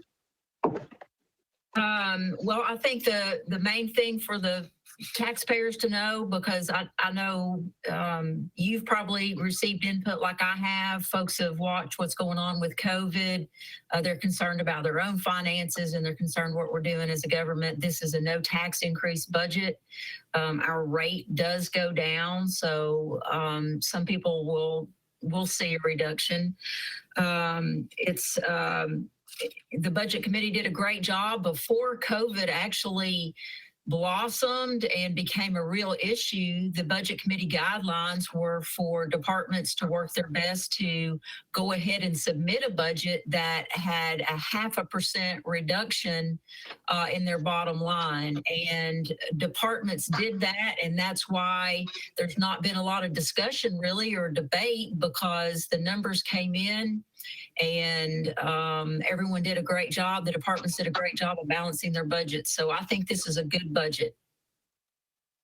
Appreciate your comments. Good to hear. Robbie, last question. How much money rolled over into the new year? Well, we don't have the final audited numbers. I do know I have done the payroll accrual, and I calculated what payroll was left over along with benefits. And for general fund, I know we're at least going to have 1.5 million because that was available in payroll. So that rolls right into fund balance. But I think we'll have more than 2 million. Okay. Good. All right. Anyone else got any questions, comments before we go to the board and take a vote? Commissioner Fritz, go ahead.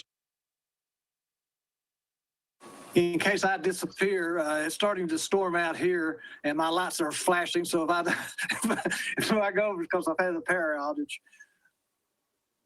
Thanks, Commissioner Fritz. All right, let's go to the board. No more questions? Seeing none, we'll go to the board. Yes is to approve the tax rate. No is against.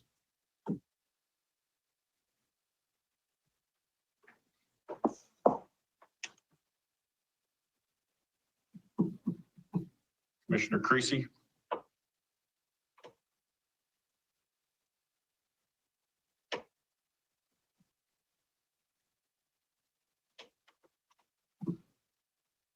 There you go. Thank you, Commissioner Creasy.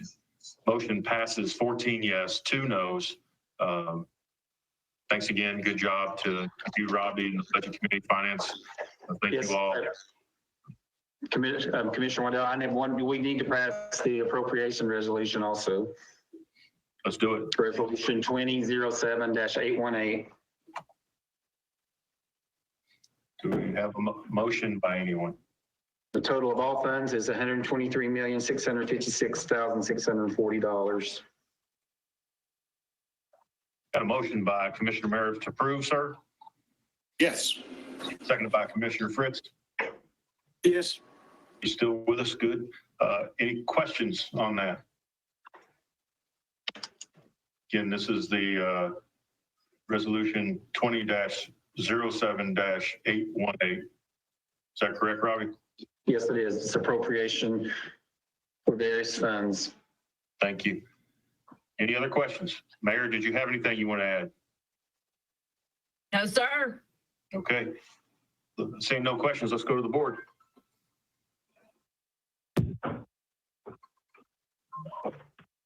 Mayor, you'd be happy to know that was the red alert system calling my phone to let me know it's storming. Mine too. Mine too. Of course, Chuck Fritz beat him to it. Okay. Commissioner Scott and Commissioner Meredith.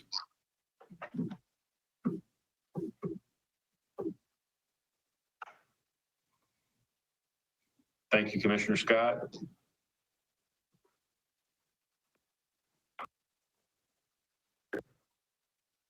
Commissioner Meredith.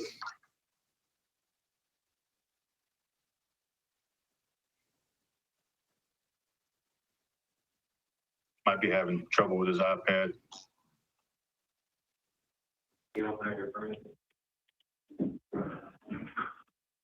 Commissioner Meredith, are you there? You need a voice vote? He's out. He's out. Okay, let's vote, and well, he made the motion. Jay, can we take action with him not being here now? Yes, sir. It's fine. You can, he's made the motion. He's not required to vote, or he's not required to vote for it. Okay, all right. All right, he must be having some technical difficulties. So we got 13 yes, 2 no's, and 1 absent. Okay, motion passes. Is that correct? That's a majority? Yes, sir. Okay, all right. Go ahead, bud. Robbie, thank you all. All I have, I just want to thank the Budget Committee and Commission, because pretty much all this budget has been done virally, and that's not the easiest thing to do. It's hard. I mean, it's getting a lot of information out on emails and as much as I can. So I appreciate everybody's patience and working through this budget. It's been a much more pleasant budget year, my second one, compared to the first season, but I know all of y'all nobody enjoyed that one last year. So anyway, thanks for everybody. Thank you, and probably the smoothest budget I've ever sat on as far as votes go, which is a good thing. We'll just continue to do business and do what we can for our citizens and move the county forward. And I appreciate everyone. Thank you. Okay, next we have the trustee departments. Trustee Regina Copeland, you're on.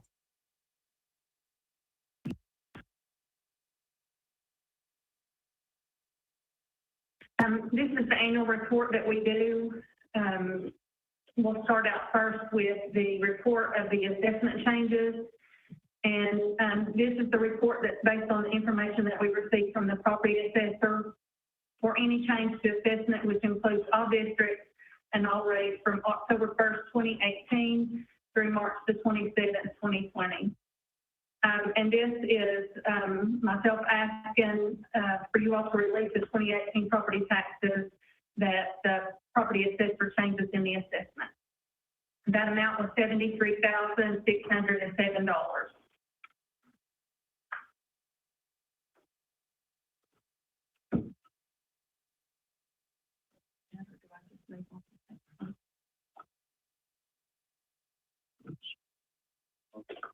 I'm sorry, I muted myself.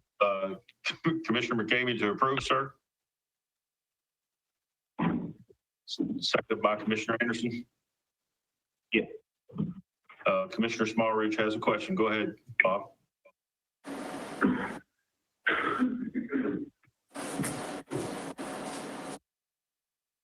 Commissioner Smallridge, did you have a question? You might be muted. I caught myself just a minute ago. Sorry, I had myself muted. No, I had a question. It says request to be relieved of liability for the collection of delinquent and insolvent taxpayers for, what is it? Kind of elaborate on that a little bit? I don't understand that.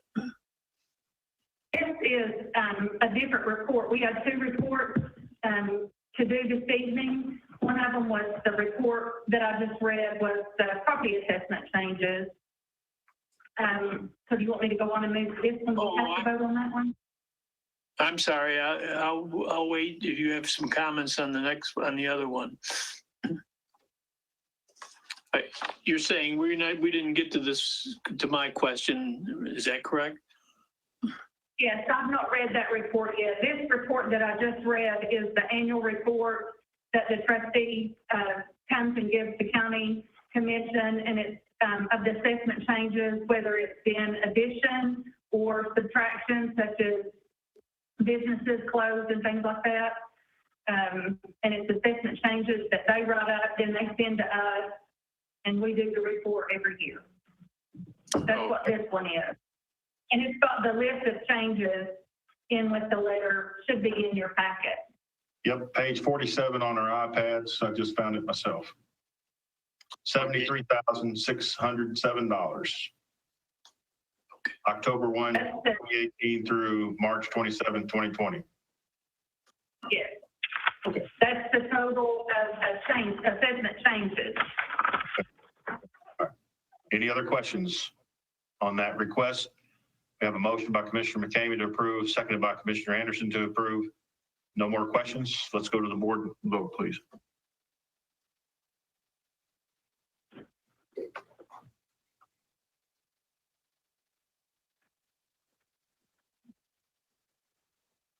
Motion passes unanimously, 16-0. Go ahead there, Regina. The second report that we're required by law to do is the one where we turn over the previous tax year to the clerk and master and to the delinquent tax attorney. I have to just do a report and ask to be relieved of that liability of the collection on the delinquent taxes, because they're now out of my office and they're in the office of the clerk and master and the delinquent tax attorney. Very good. We have a motion by Commissioner Val to approve, sir. Seconded by Commissioner McCamey. Yes. Any discussion on the motion? Let's go to the board.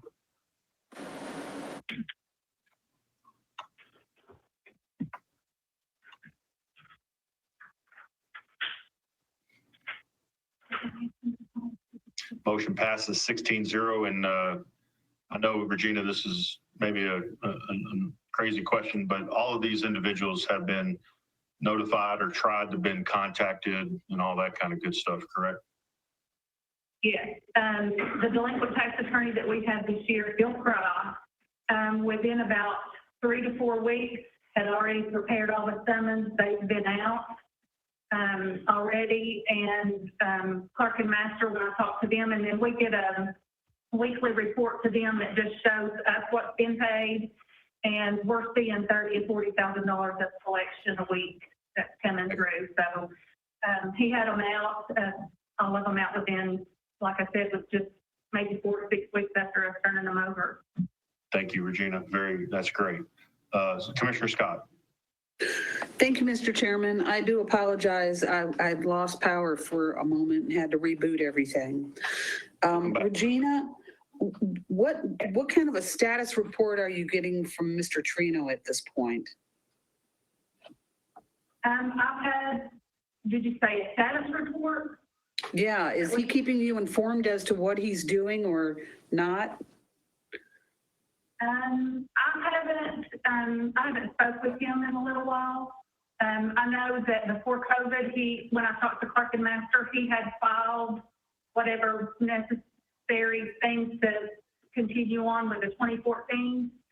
But when COVID hit and the courts changed, that stopped that. I don't know where he picked up with the Clerk and Master on that as of today. Okay, and then so it's a question for Jay, I suppose, as to what kind of liabilities does the county have if those taxes aren't being collected, or if there's not an honest attempt being made to collect those taxes that Mr. Trino was handling for us? The liability issue, I don't believe is there, Commissioner Scott. We will continue to collect the taxes. Mr. Cry, when he finally goes forward with a sale, or when the individuals come in to pay, they have to pay the oldest tax due first and work forward. So we will recover that money at some point in the future. And when I do the taxes for both Oak Ridge and Norris, I do the same thing. That's part of the minimum bid amount where we start the auction at. So we will get our money in time. And as the properties do sell, Mr. Tino is reimbursed for his work on the title reviews. So as far as liability, I don't believe we have any. We will eventually get all our taxes paid. We're just, on the county side, we're just behind now, about 6 years. But I know Mr. Cry, and he's making a great effort towards catching up. And I'm sure in the near future, he'll schedule a tax sale on the county side. On the Norris and Oak Ridge side, we're hoping to have another sale in late November, early December. That's where we're at. And I appreciate the update on that too, Jay. Regina, it sounds like you made a good pick. Thank you very much. I feel like he's I've not done anything to my house in 15 years.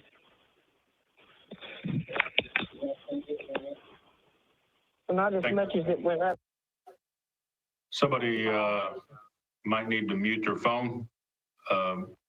Thank you, Commissioner Scott. Thank you, Jay Yeager, for those comments. Anything else, Regina? No, I'm good. Not if you all don't have any questions, Any questions for Regina? Thank you. I can say a whole lot, but I'm trying to keep it short. No, you did a great job. We appreciate all you're doing. Keep up the great work. Thank you. Okay, next is Anderson County Tourism. Stephanie Wells, Director. Go ahead, Steph. Thank you. I just had a couple of items. The first one is my board of directors for the advisory council. You should have a list in your packet.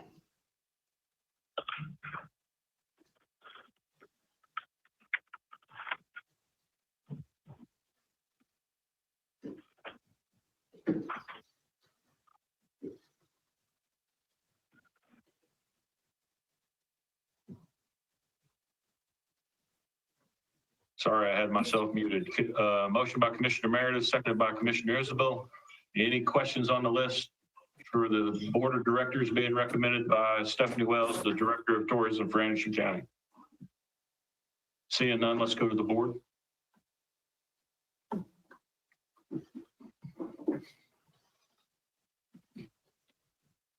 Motion passes 16-0, unanimous. Anything else, Stephanie? I do have the other item, and that we are amending our bylaws and confirmation or commission will have to confirm it. We're just adding in the line where the chairperson will be able to appoint someone, and that's, standard procedure. I think county commission even has that until the next term, because I know that we will have one vacancy with Parker Hardy leaving the Oak Ridge Chamber, or retiring. And so I know we'll have that issue come up this year. So we're just putting a clause in there that will enable the chairperson to reappoint someone. It's always been in our bylaws that we can do it, it just never says how. So we're just clarifying that. Understood. Thank you for the explanation. Commissioner Meredith, you make a motion to approve that recommendation? Yes, sir. Seconded Yes. by Commissioner Isabel. Thank you. Any discussion on recommendation? Let's go to the board.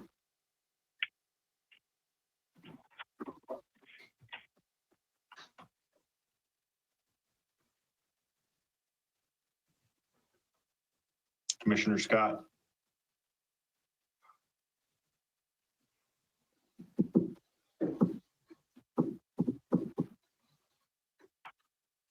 We might have lost her again with these storms. I don't. Let's go ahead and, let's proceed, and we'll make her as an absent for this one particular vote. 15 yes, 0 no's, 1 absent. Anything else, Stephanie? Thank you. Hey, That's thank you. all. Thank you very much. Keep up the good work. We appreciate you. Thank you. Okay, next, Director of Schools. I don't know, I didn't see Dr. Parrott on there. Dr. Parrott or anyone from the school system available, like to speak? He just left a few minutes ago. Okay. Last message I saw for the folks that might be tuned in was that the opening of Anderson County Schools was on the Anderson County School website. So if anyone has any questions, I think the latest information would be located there. Does anybody know the exact address to the Anderson County School System website? I do not off the top of my head.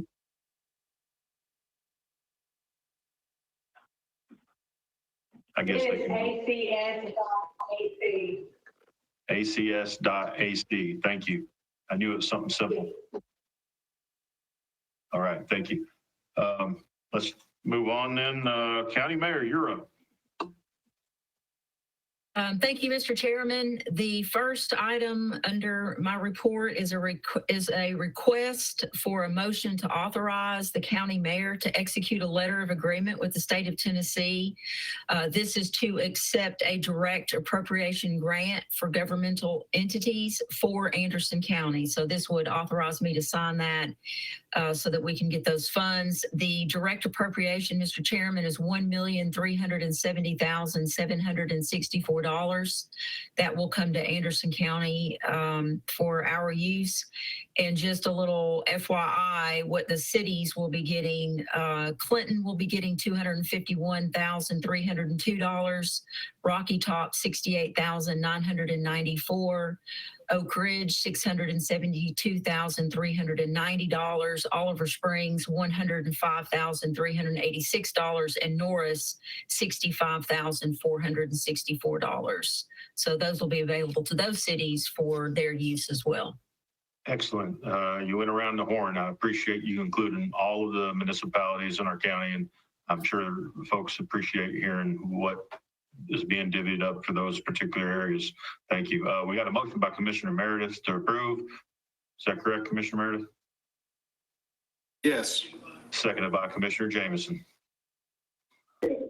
Thank you, sir. Any questions, any comments before we go to the board? Let's go to the board. Yes is to receive the $1 million. No is saying you don't want it. Hopefully Brian has fixed the no button and broke it for this vote. 16 yes, 0 no's. Thank you, Mayor. Good job. We appreciate it. And thank the state as well. Yes. And we should have that. I think they were aiming for the end of July. So if we get the paperwork in, we'll go ahead and get that in the bank. But The next item is, I just was asking because some of the issues around the TDEC testing, their response to us in light of some of the challenges there. I'm just requesting that we enter their letter into the minutes of Anderson County government. I have a motion by Commissioner McCamey to approve that in the letter from TDEC into the minutes, seconded by Commissioner Denenberg. Any questions? Commissioner McCamey, that's your motion, I'm approved? Yes. Yeah, and Commissioner Denenberg, you seconded that? Thank you. That's correct, Mr. Chairman. Thank you. I just want to be sure. Any discussion on that motion? Let's go to the board. Yes, is to add the TDEC letter into the minutes as requested by the mayor.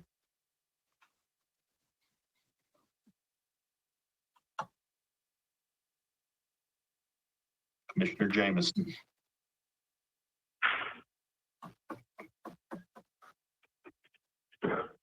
Motion passes 16-0. Mayor, I don't know if Brian or if we have the ability, if we could add that letter even on our website for those. Sure. Yeah, that'd be great. Okay, I can have Leanne do that. Thank you. And then the last item that we added to the agenda is the mental health transport grant. I did distribute that to you all. I sent a copy to Catherine Ajmeri. Jay approved it on Friday. This is for $165,306. And as many of you know and have heard at commission meetings before, one of the issues that's been a challenge for the Sheriff's Department is in the area of mental health transport. This relieves the Sheriff's Department of some of those manpower issues and allows them to make other arrangements, and they have a whole list of guidelines they have to follow. But this is good news for our Sheriff's Department and other Sheriff's Departments across the state. Thank you, Mayor. Commissioner Yeager, motion to approve as presented by the mayor. Yes, and I'd like to commend Tyler Mays. I see he's now off the call, but he does a great job with these grants. Absolutely. Great comment. I agree 100%. Commissioner Scott, you seconded it? Yes, sir. I'm all about the money coming back our direction. Thank you. All right, Commissioner Scott, I like it. All right, any other discussion on this motion? Let's go to the board. Yes is to approve receiving the funds, no is against.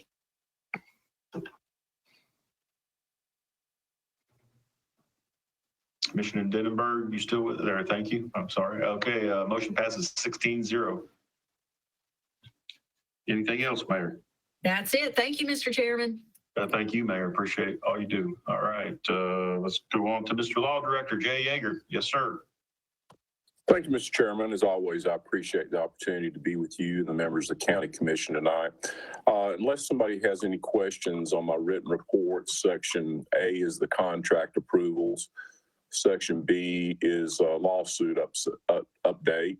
And then I have one important item here that I need to discuss with members of the County Commission. We've had 2 resignations on the Charter Commission in the past 2 weeks, and we need to expedite the filling of these vacancies and move forward. The Charter Commission is at a junction in the road where we need to move as quickly as we possibly can on this. I would ask that you take these 2 vacancies up no later than next month. And if we have to call a special call meeting, that's fine with us, but we need to get these 2 seats filled. They need to be announced properly, and there'll have to be a special notification sent out by the county clerk with at least 10 days notice. So it cannot be just only in our agenda.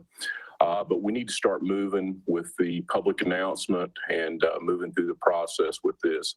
These 2 resignations are our chairman, unfortunately, V.L. Stonecipher, who we all know and love, has done a fantastic job as the chairman for the Charter Commission. He's no longer living in District 1. He's moved to another location, so that automatically vacates his position by state law. District 2, Charter Commissioner Mark Alderson has also resigned. And if any of you know the dedication Mark Alderson has had to this county, it's phenomenal. We miss him so much. He's an incredible man. He's chaired many county commission committees, and I've been on numerous subcommittees and been dedicated to this community, I think, his entire life.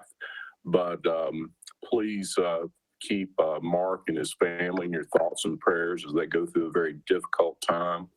But I have 2 openings, both District 1 and District 2. District 1, of course, is down in the Claxton area, and District 2 will be the area around Clinton. So I'll need approval by county commission to go ahead and make the public notice. And again, you're welcome to send these through the nominating committee if you so desire, but the nominating committee on these particular vacancies of county officials has little or no power. Everyone that is submitted to the county commission is considered for the opening, and that could even be people that are nominations that are taken from the floor whenever you decide to fill these vacancies. So it's totally up to you how you want to do this, but we do need approval to move forward with filling these vacancies, get out the proper public notices, get them in the paper, advertise them to get as many candidates, qualified candidates as we possibly can to fill these 2 important positions on the Charter Commission. If anyone has any questions, please feel free to ask me and I'll be glad to entertain those questions. Okay, thank you, Jay. We got a motion by Commissioner Meade. State your motion there, Commissioner Meade, please. Yes, motion to approve the law director going ahead with the announcements and requirements to move ahead with the replacement of the Charter Commission for District 1 and 2. Thank you, Commissioner Meade. Seconded by Commissioner Scott, correct? Yes, sir. Thank you. And then we have discussion, Commissioner Scott, and then I'll come to you, Commissioner Anderson. Go ahead, Commissioner Scott. Thank you, Mr. Chairman. Jay, so I don't want to assume anything, but these 2 positions have to be filled by folks that are in those particular districts, correct? Yes, sir. Yes, ma'am. I'm sorry. They are filled by the qualified voters, the citizens in District 1 and District 2. And why wouldn't we treat it just like another commission position in the sense where they would have to submit their interest directly to commission, and then commission simply goes through the process of voting on it instead of sending it over to nominating? You don't have to deviate from that. In fact, that's really the proper protocol. If you want to send it to nominating committee to verify qualifications, that's fine.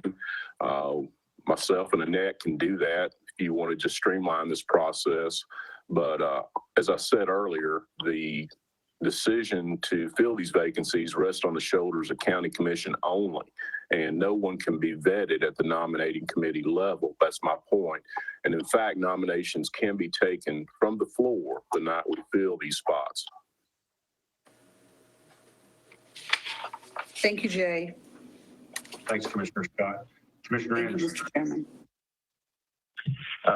Thank you, Mr. Chairman. I guess just a couple questions. Jay, has anyone reached out to you and expressed interest in these positions yet? I know they've not officially been advertised, but I was just curious about that. And also, if on the night of, if we get nominations from the floor and whatever, we might get possibly several. How does that work? Would the commission need to take a vote on each individual person, or could you explain that a little bit? Yes, sir. We'll do it just like we normally do. We'll make a motion. Normally how it's done in the past is someone makes a motion to include them all. And then we'll start seeing who gets the top vote getter in each round and eliminate the bottom one. And we'll finally get down to the person that carries the majority vote. Again, you have to have a majority to seat a new official, and sometimes it takes 2 or 3 rounds to get them whittled down to where we have one person that we can get a majority vote for. But nobody has expressed official recommendation. But we have had questions about this, but I'm sure there'll be a lot of people interested in these important positions, and I hope that's true. Thank you. Thank you, Commissioner Anderson. Thank you, Jay. Any other questions on this motion to have the law director proceed with the announcements for Charter Commission spots, Districts 1 and District 2? Any other questions? I do have a question, Mr. Chairman. Yes, Mayor, go ahead. Just out of curiosity, I know when there's a vacancy, the vacancy is until the next election. How does it work with these two particular vacancies? When would the next election be? The law is specific to the charter commissioners. It's embodied in the chapter regarding the Charter Commission, and it says specifically that these spots are filled by the Anderson County Commission. Okay. Good question, and thank you, Jay, for the reply and answer. Any other discussion?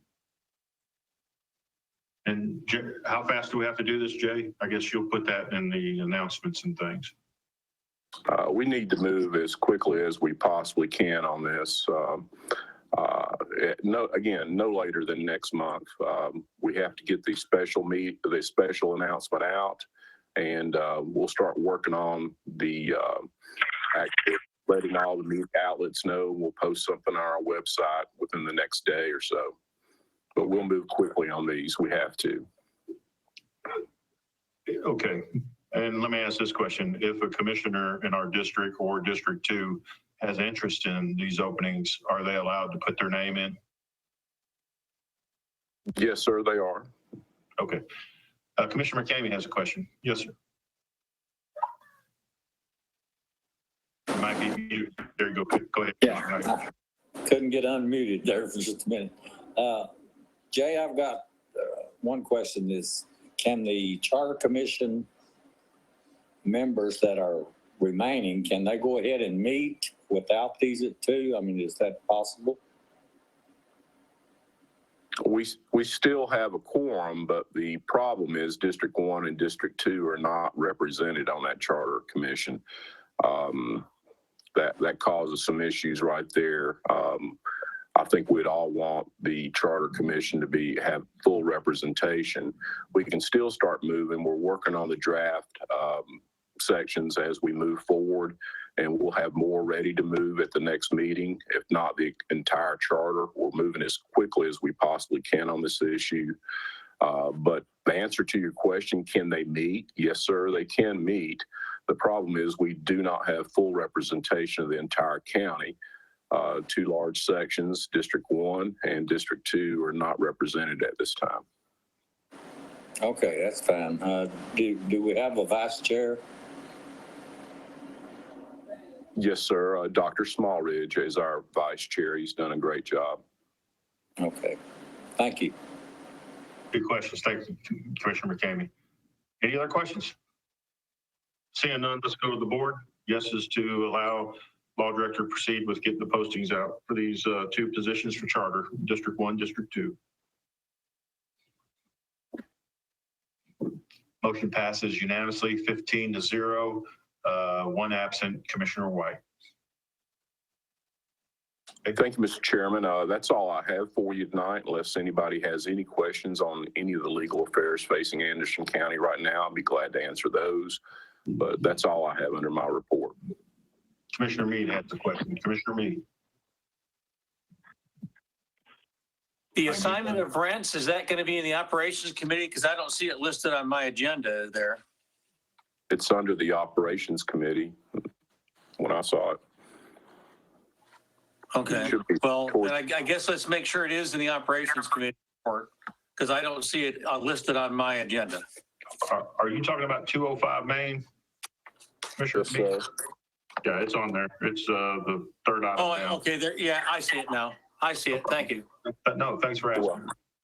Any other questions for Law Director Jay Yeager?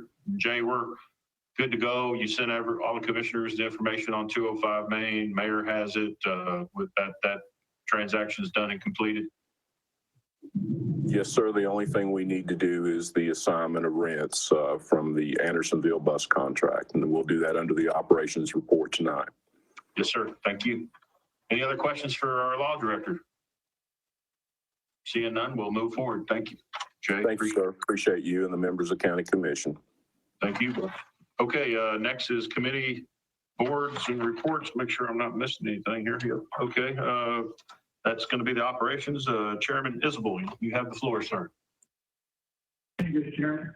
Commissioner McKamey made a motion forward to the General Sessions Court 2, MOU, the county commission had a subcommittee appointed as the county mayor, Oak Ridge City Mayor, Commissioner McKamey, 2 Oak Ridge commissioners, and 2 Oak Ridge City councilmen to be determined by the city mayor, the Oak Ridge City Mayor.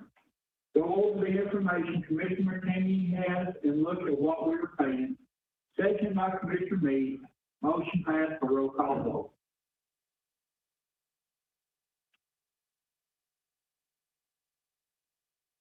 Have a motion by Commissioner McKamey to approve as read. And seconded by Commissioner Isabel. Any discussion on the motion that was read by Chairman Isabel? Let's go to the board. Yes is to form the committee, no is against.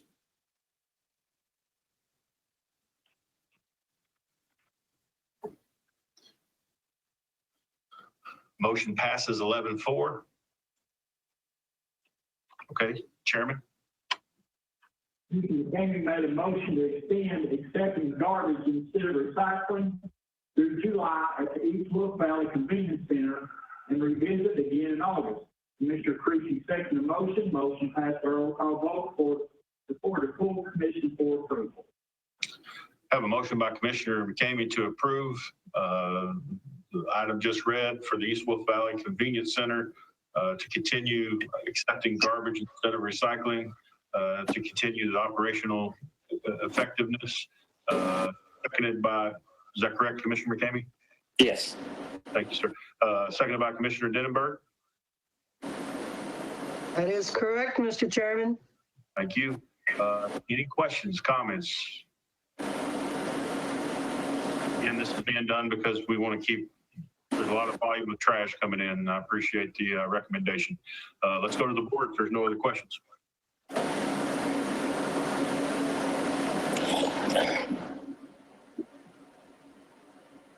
Motion passes 15 yes, 0 no's, and 1 absent.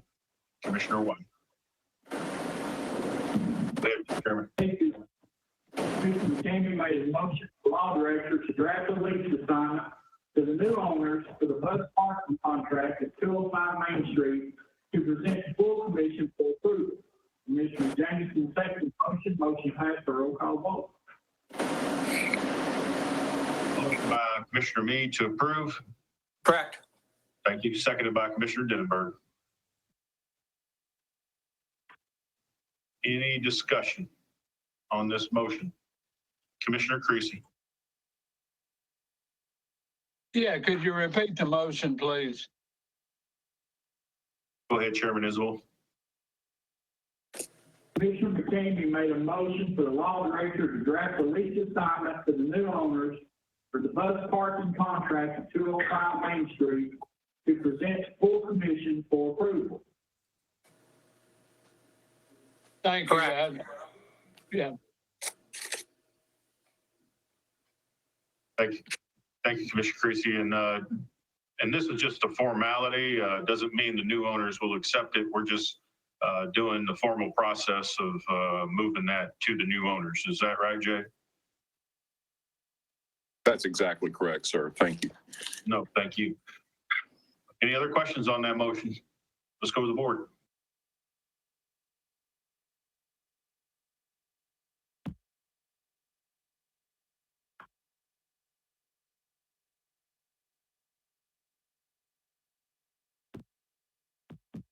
Motion passes 15 yes with 1 absent. Commissioner White. Anything else, Mr. Chairman?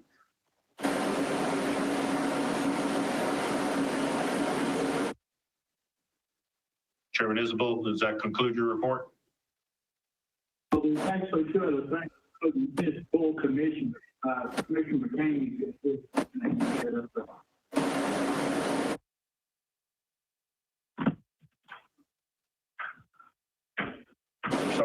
I didn't catch that. Commissioner. Commissioner McKamey's got a request to speak. Okay, thank you. Commissioner McKamey, go ahead, sir. On the motion that was approved to appoint the committee, should we appoint 2 commissioners tonight to serve on that committee with the mayor, and then allow Oak Ridge to appoint 2 city councilmen? I mean, it'd be the pleasure of this body, but I would say that we could go back to operations, let it be formed. I don't think there's any urgency. Whatever the body decides. I'd prefer that it goes back to operations and for further discussion there. You know, look at schedules, calendars, et cetera, rather than just assuming someone's capable of taking it. I think that's an excellent idea. That motion. Sure. Motion by Commissioner Scott, forward it to operations to choose the commissioners, get calendars squared away and process in place. Seconded by Commissioner Denenberg. Any further discussion on that motion? Yeah, I just don't, Mr. Chairman, I don't think it should be a knee-jerk reaction as to this person gets appointed to it, in other words. Thank you. No, thank you. Good discussion. And I appreciate Commissioner Kamey bringing it up. Otherwise, it might have just sat there. So putting it into operations is a great idea. And Chairman Isabel will take care of business as normal, I'm sure. Awesome. Thank you. Thank you. Let's go to the board.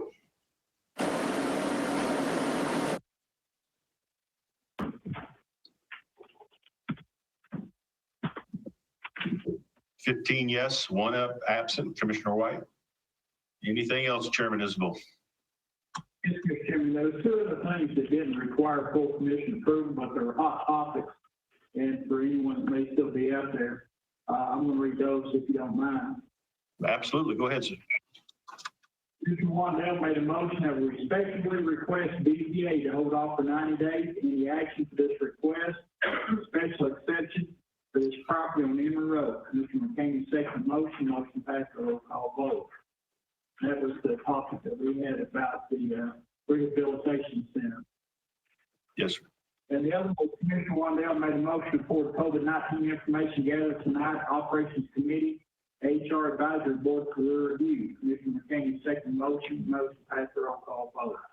I think that may have something to do too under a new business request by Commissioner Creed. And that concludes the operations report. Thank you, Mr. Chairman. Thank you. Great job. Commissioner Fritz. In talking about those 2 items, you're going to know not only this is going to require exception, but eventually, if that is passed, will also require a rezoning. And you will notice that, as Commissioner Isbell said, that is going to be a very, very hot topic for this area up there. The homes in that area are your very high price value dollar homes, and the people in that area are very adamantly against it. And when they thought it was going to be on the agenda this past week, they wore me and Chairman out, phone calls and emails and everything, expressing their concerns about it. And trust me, when it comes time, I think everyone else will get an earful also. So trust me, this is going to be a very, very hot topic in the weeks to come. Thank you, Commissioner Fritz. I agree with you. Well said. Commissioner Isabel? Just like Commissioner Fritz was talking about, although it was taken off the agenda for the BDA, I think the courthouse was still full of people here just wanting to make sure. Thank you, Chairman Isabel. Anything else on your report? Thank you. I got another question here, Commissioner McCamey. Yeah, I don't think that it would require any rezoning. I think once the Board of Zoning Appeals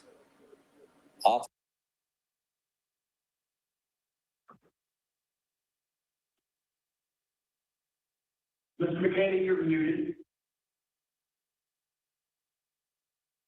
I don't know, it keeps muting itself for some reason, but anyway, what I was saying, that once the Board of Zoning Appeals makes the decision to grant or not to grant a special exception, that's final. I don't think they're asking for any rezoning.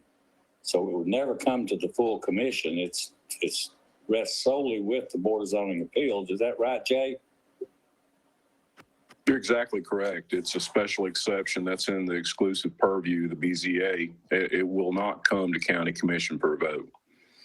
And will there be a public hearing, or do they just show up at the Board of Zoning Appeals meeting? They show up at the Board of Zoning Appeals meeting. The chairman is Commissioner White, does a great job, has been on that committee for years, and he'll listen to everyone that wants to provide input. He always does, and they'll take the pros and cons and listen to anybody that wants to speak before they make their decision. They're very thorough. Okay, that's what I wanted to make sure that they're not actually asking for it to be rezoned. It's just they're asking for a special exception. That is correct, sir. Okay, thank you. Commissioner Isabel. Just one other quick thing. The planning commission met right after that, and I served on that committee, and Chairman Jason brought this up. And what we're going to do is we're going to have some special call meetings to help define where those type of rehabilitation centers can be put in, with what type of district. So we're going to try to redefine that and say it has to be zoned to certain districts for that, where it's not able to go into A2 or residential section. We're going to have meetings and discussion on that. So the planning commission is very proactive on getting something done. Thank you, Chairman Isabel. That's great to hear, and welcome for sure. The only question I would have or comment in addition to Commissioner Fritz was, I'd like to be sure, and I guess in talking to Danny Phillips and zoning, and again, I understand this is a special exception, and that's what the special problem is the folks don't always, I don't think, get made aware of what's going on. But if I heard it correctly at that meeting, zoning will notify the surrounding members. It'll be posted with signs. It will be in the paper. It'll be on Channel 95 because I personally would like to be notified if we have the ability, if anyone on this call hears that the BZA is going to meet to have a special exception for this type of facility. I'd like to be notified if I could, and I know Commissioner Fritz would as well. This way it worked was kind of strange to me. I mean, we were notified by the people in the area versus and I know they're not required, BZA, I guess, or zoning, but I would certainly like to be able to tell the people, hey, here's what's going on before it happens.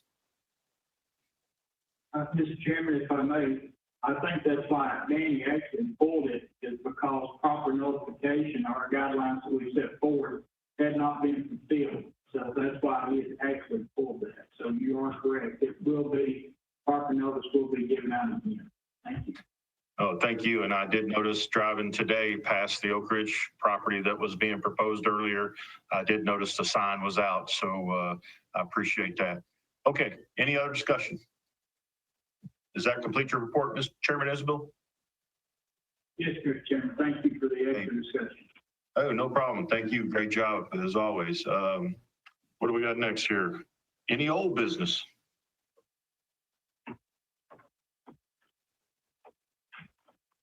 Don't see none. Okay. Any new business? I think we got under COVID-19 safety proposals requested by Commissioner Creasy. Commissioner Creasy, sir, are you still with us there? I am still with you, and thank you, Mr. Chairman, and thank Mr. Isabel at the operations meeting.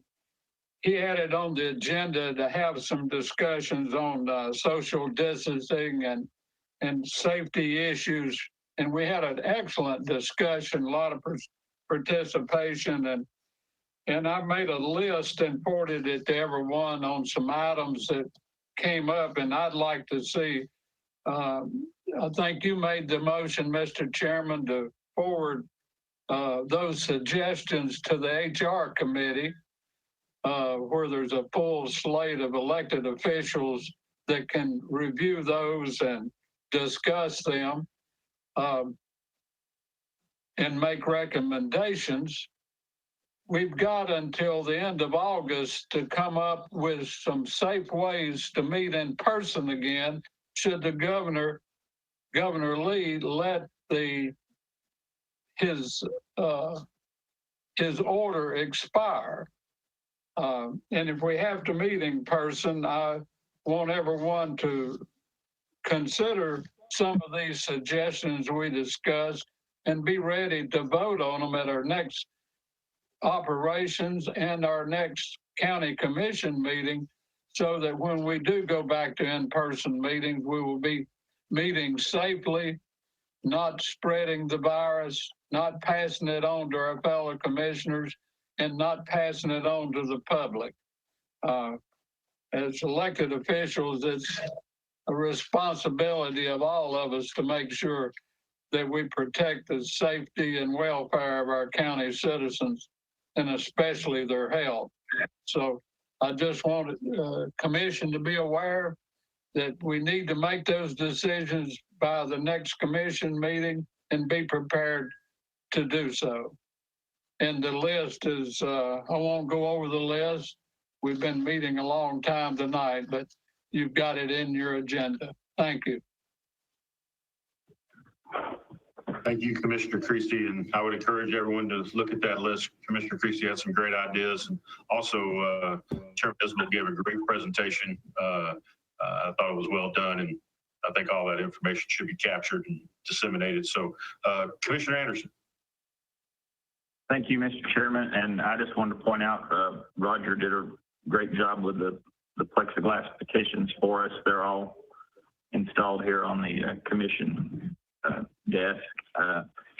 The audience tonight had there was quite a bit of participation wearing masks. I noticed pretty much everyone was wearing a mask in the audience earlier during the presentation portion. And I just wanted to real quick say we've got 3 members of the public still hanging out with us in the audience. I wasn't sure if I just wanted to make you aware if they were here to speak on the new business issue or not. I didn't know if you wanted to give them a chance.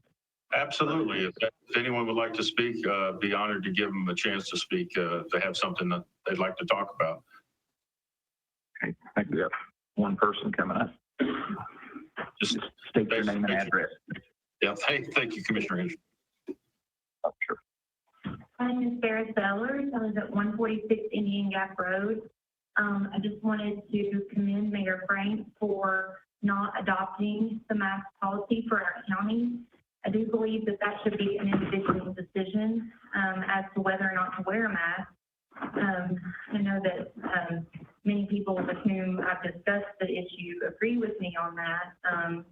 There are ways on a day-to-day basis to maintain good hygiene and everyday things that can keep us safe. And I know that there's growing bodies of evidence on both sides, supposedly, but I do believe that at this point in time, there's not enough evidence to support that wearing a mask is something that should be mandated. And so I just want to put that out there and have my voice heard on that issue. So thank you for taking the time to listen. I'll make it brief given the time and the longevity of the meeting. Thank you very much. Thank you. So thank you, and thank you for staying with us. We appreciate it. We love having citizens attend our meetings and giving feedback. It's what makes us a better county. So thank you for attending, and thank those others that are out there as well. Thank you, Commissioner Anderson, for bringing that to my attention and all of us. You're welcome. Thank you. Commissioner Yeager. Thank you, Mr. Chairman. Kim Whitaker of our HR department has been putting out a lot of good information, and I see she's on the call, and I don't want to put her on the spot if she doesn't want to be on the spot. But if she wants to have an opportunity to say, have some thoughts and pass them along, I'd like to give her the opportunity. Absolutely. Kim, would you like to make any comments?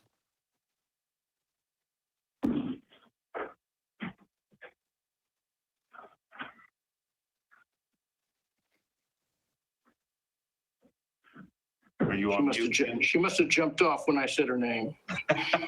Smart girl. Nope, she's still there. She's still there. She's there. She's on mute.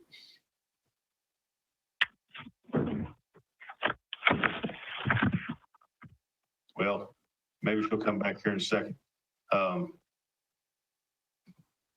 right, any other new business that we can speak of or we'd like to speak of?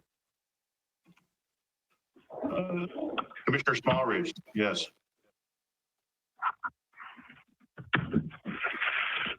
I hit that button by mistake. I'm sorry. That's okay. Well, I think Kim may have stepped aside for some other business at home probably. We'll get back to her and hopefully we can get all this information to her and we'll all gather up, huddle up, whether it's operations. I'm all in favor of doing. We definitely have to put something in place just in case we go back to meeting in person.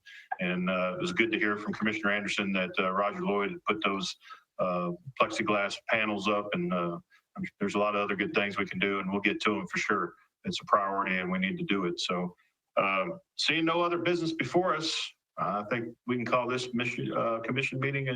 Wait a minute, we got a motion. Commissioner Fritz, you got a motion? Are you muted, Commissioner Fritz? Move we adjourned. Okay, we got a motion. We got a second by Commissioner Meredith to adjourn. Everybody, thank you. Have a good evening. Stay safe and healthy. And thanks for joining. Thanks for all you do. Good night. Thank you. Thank you.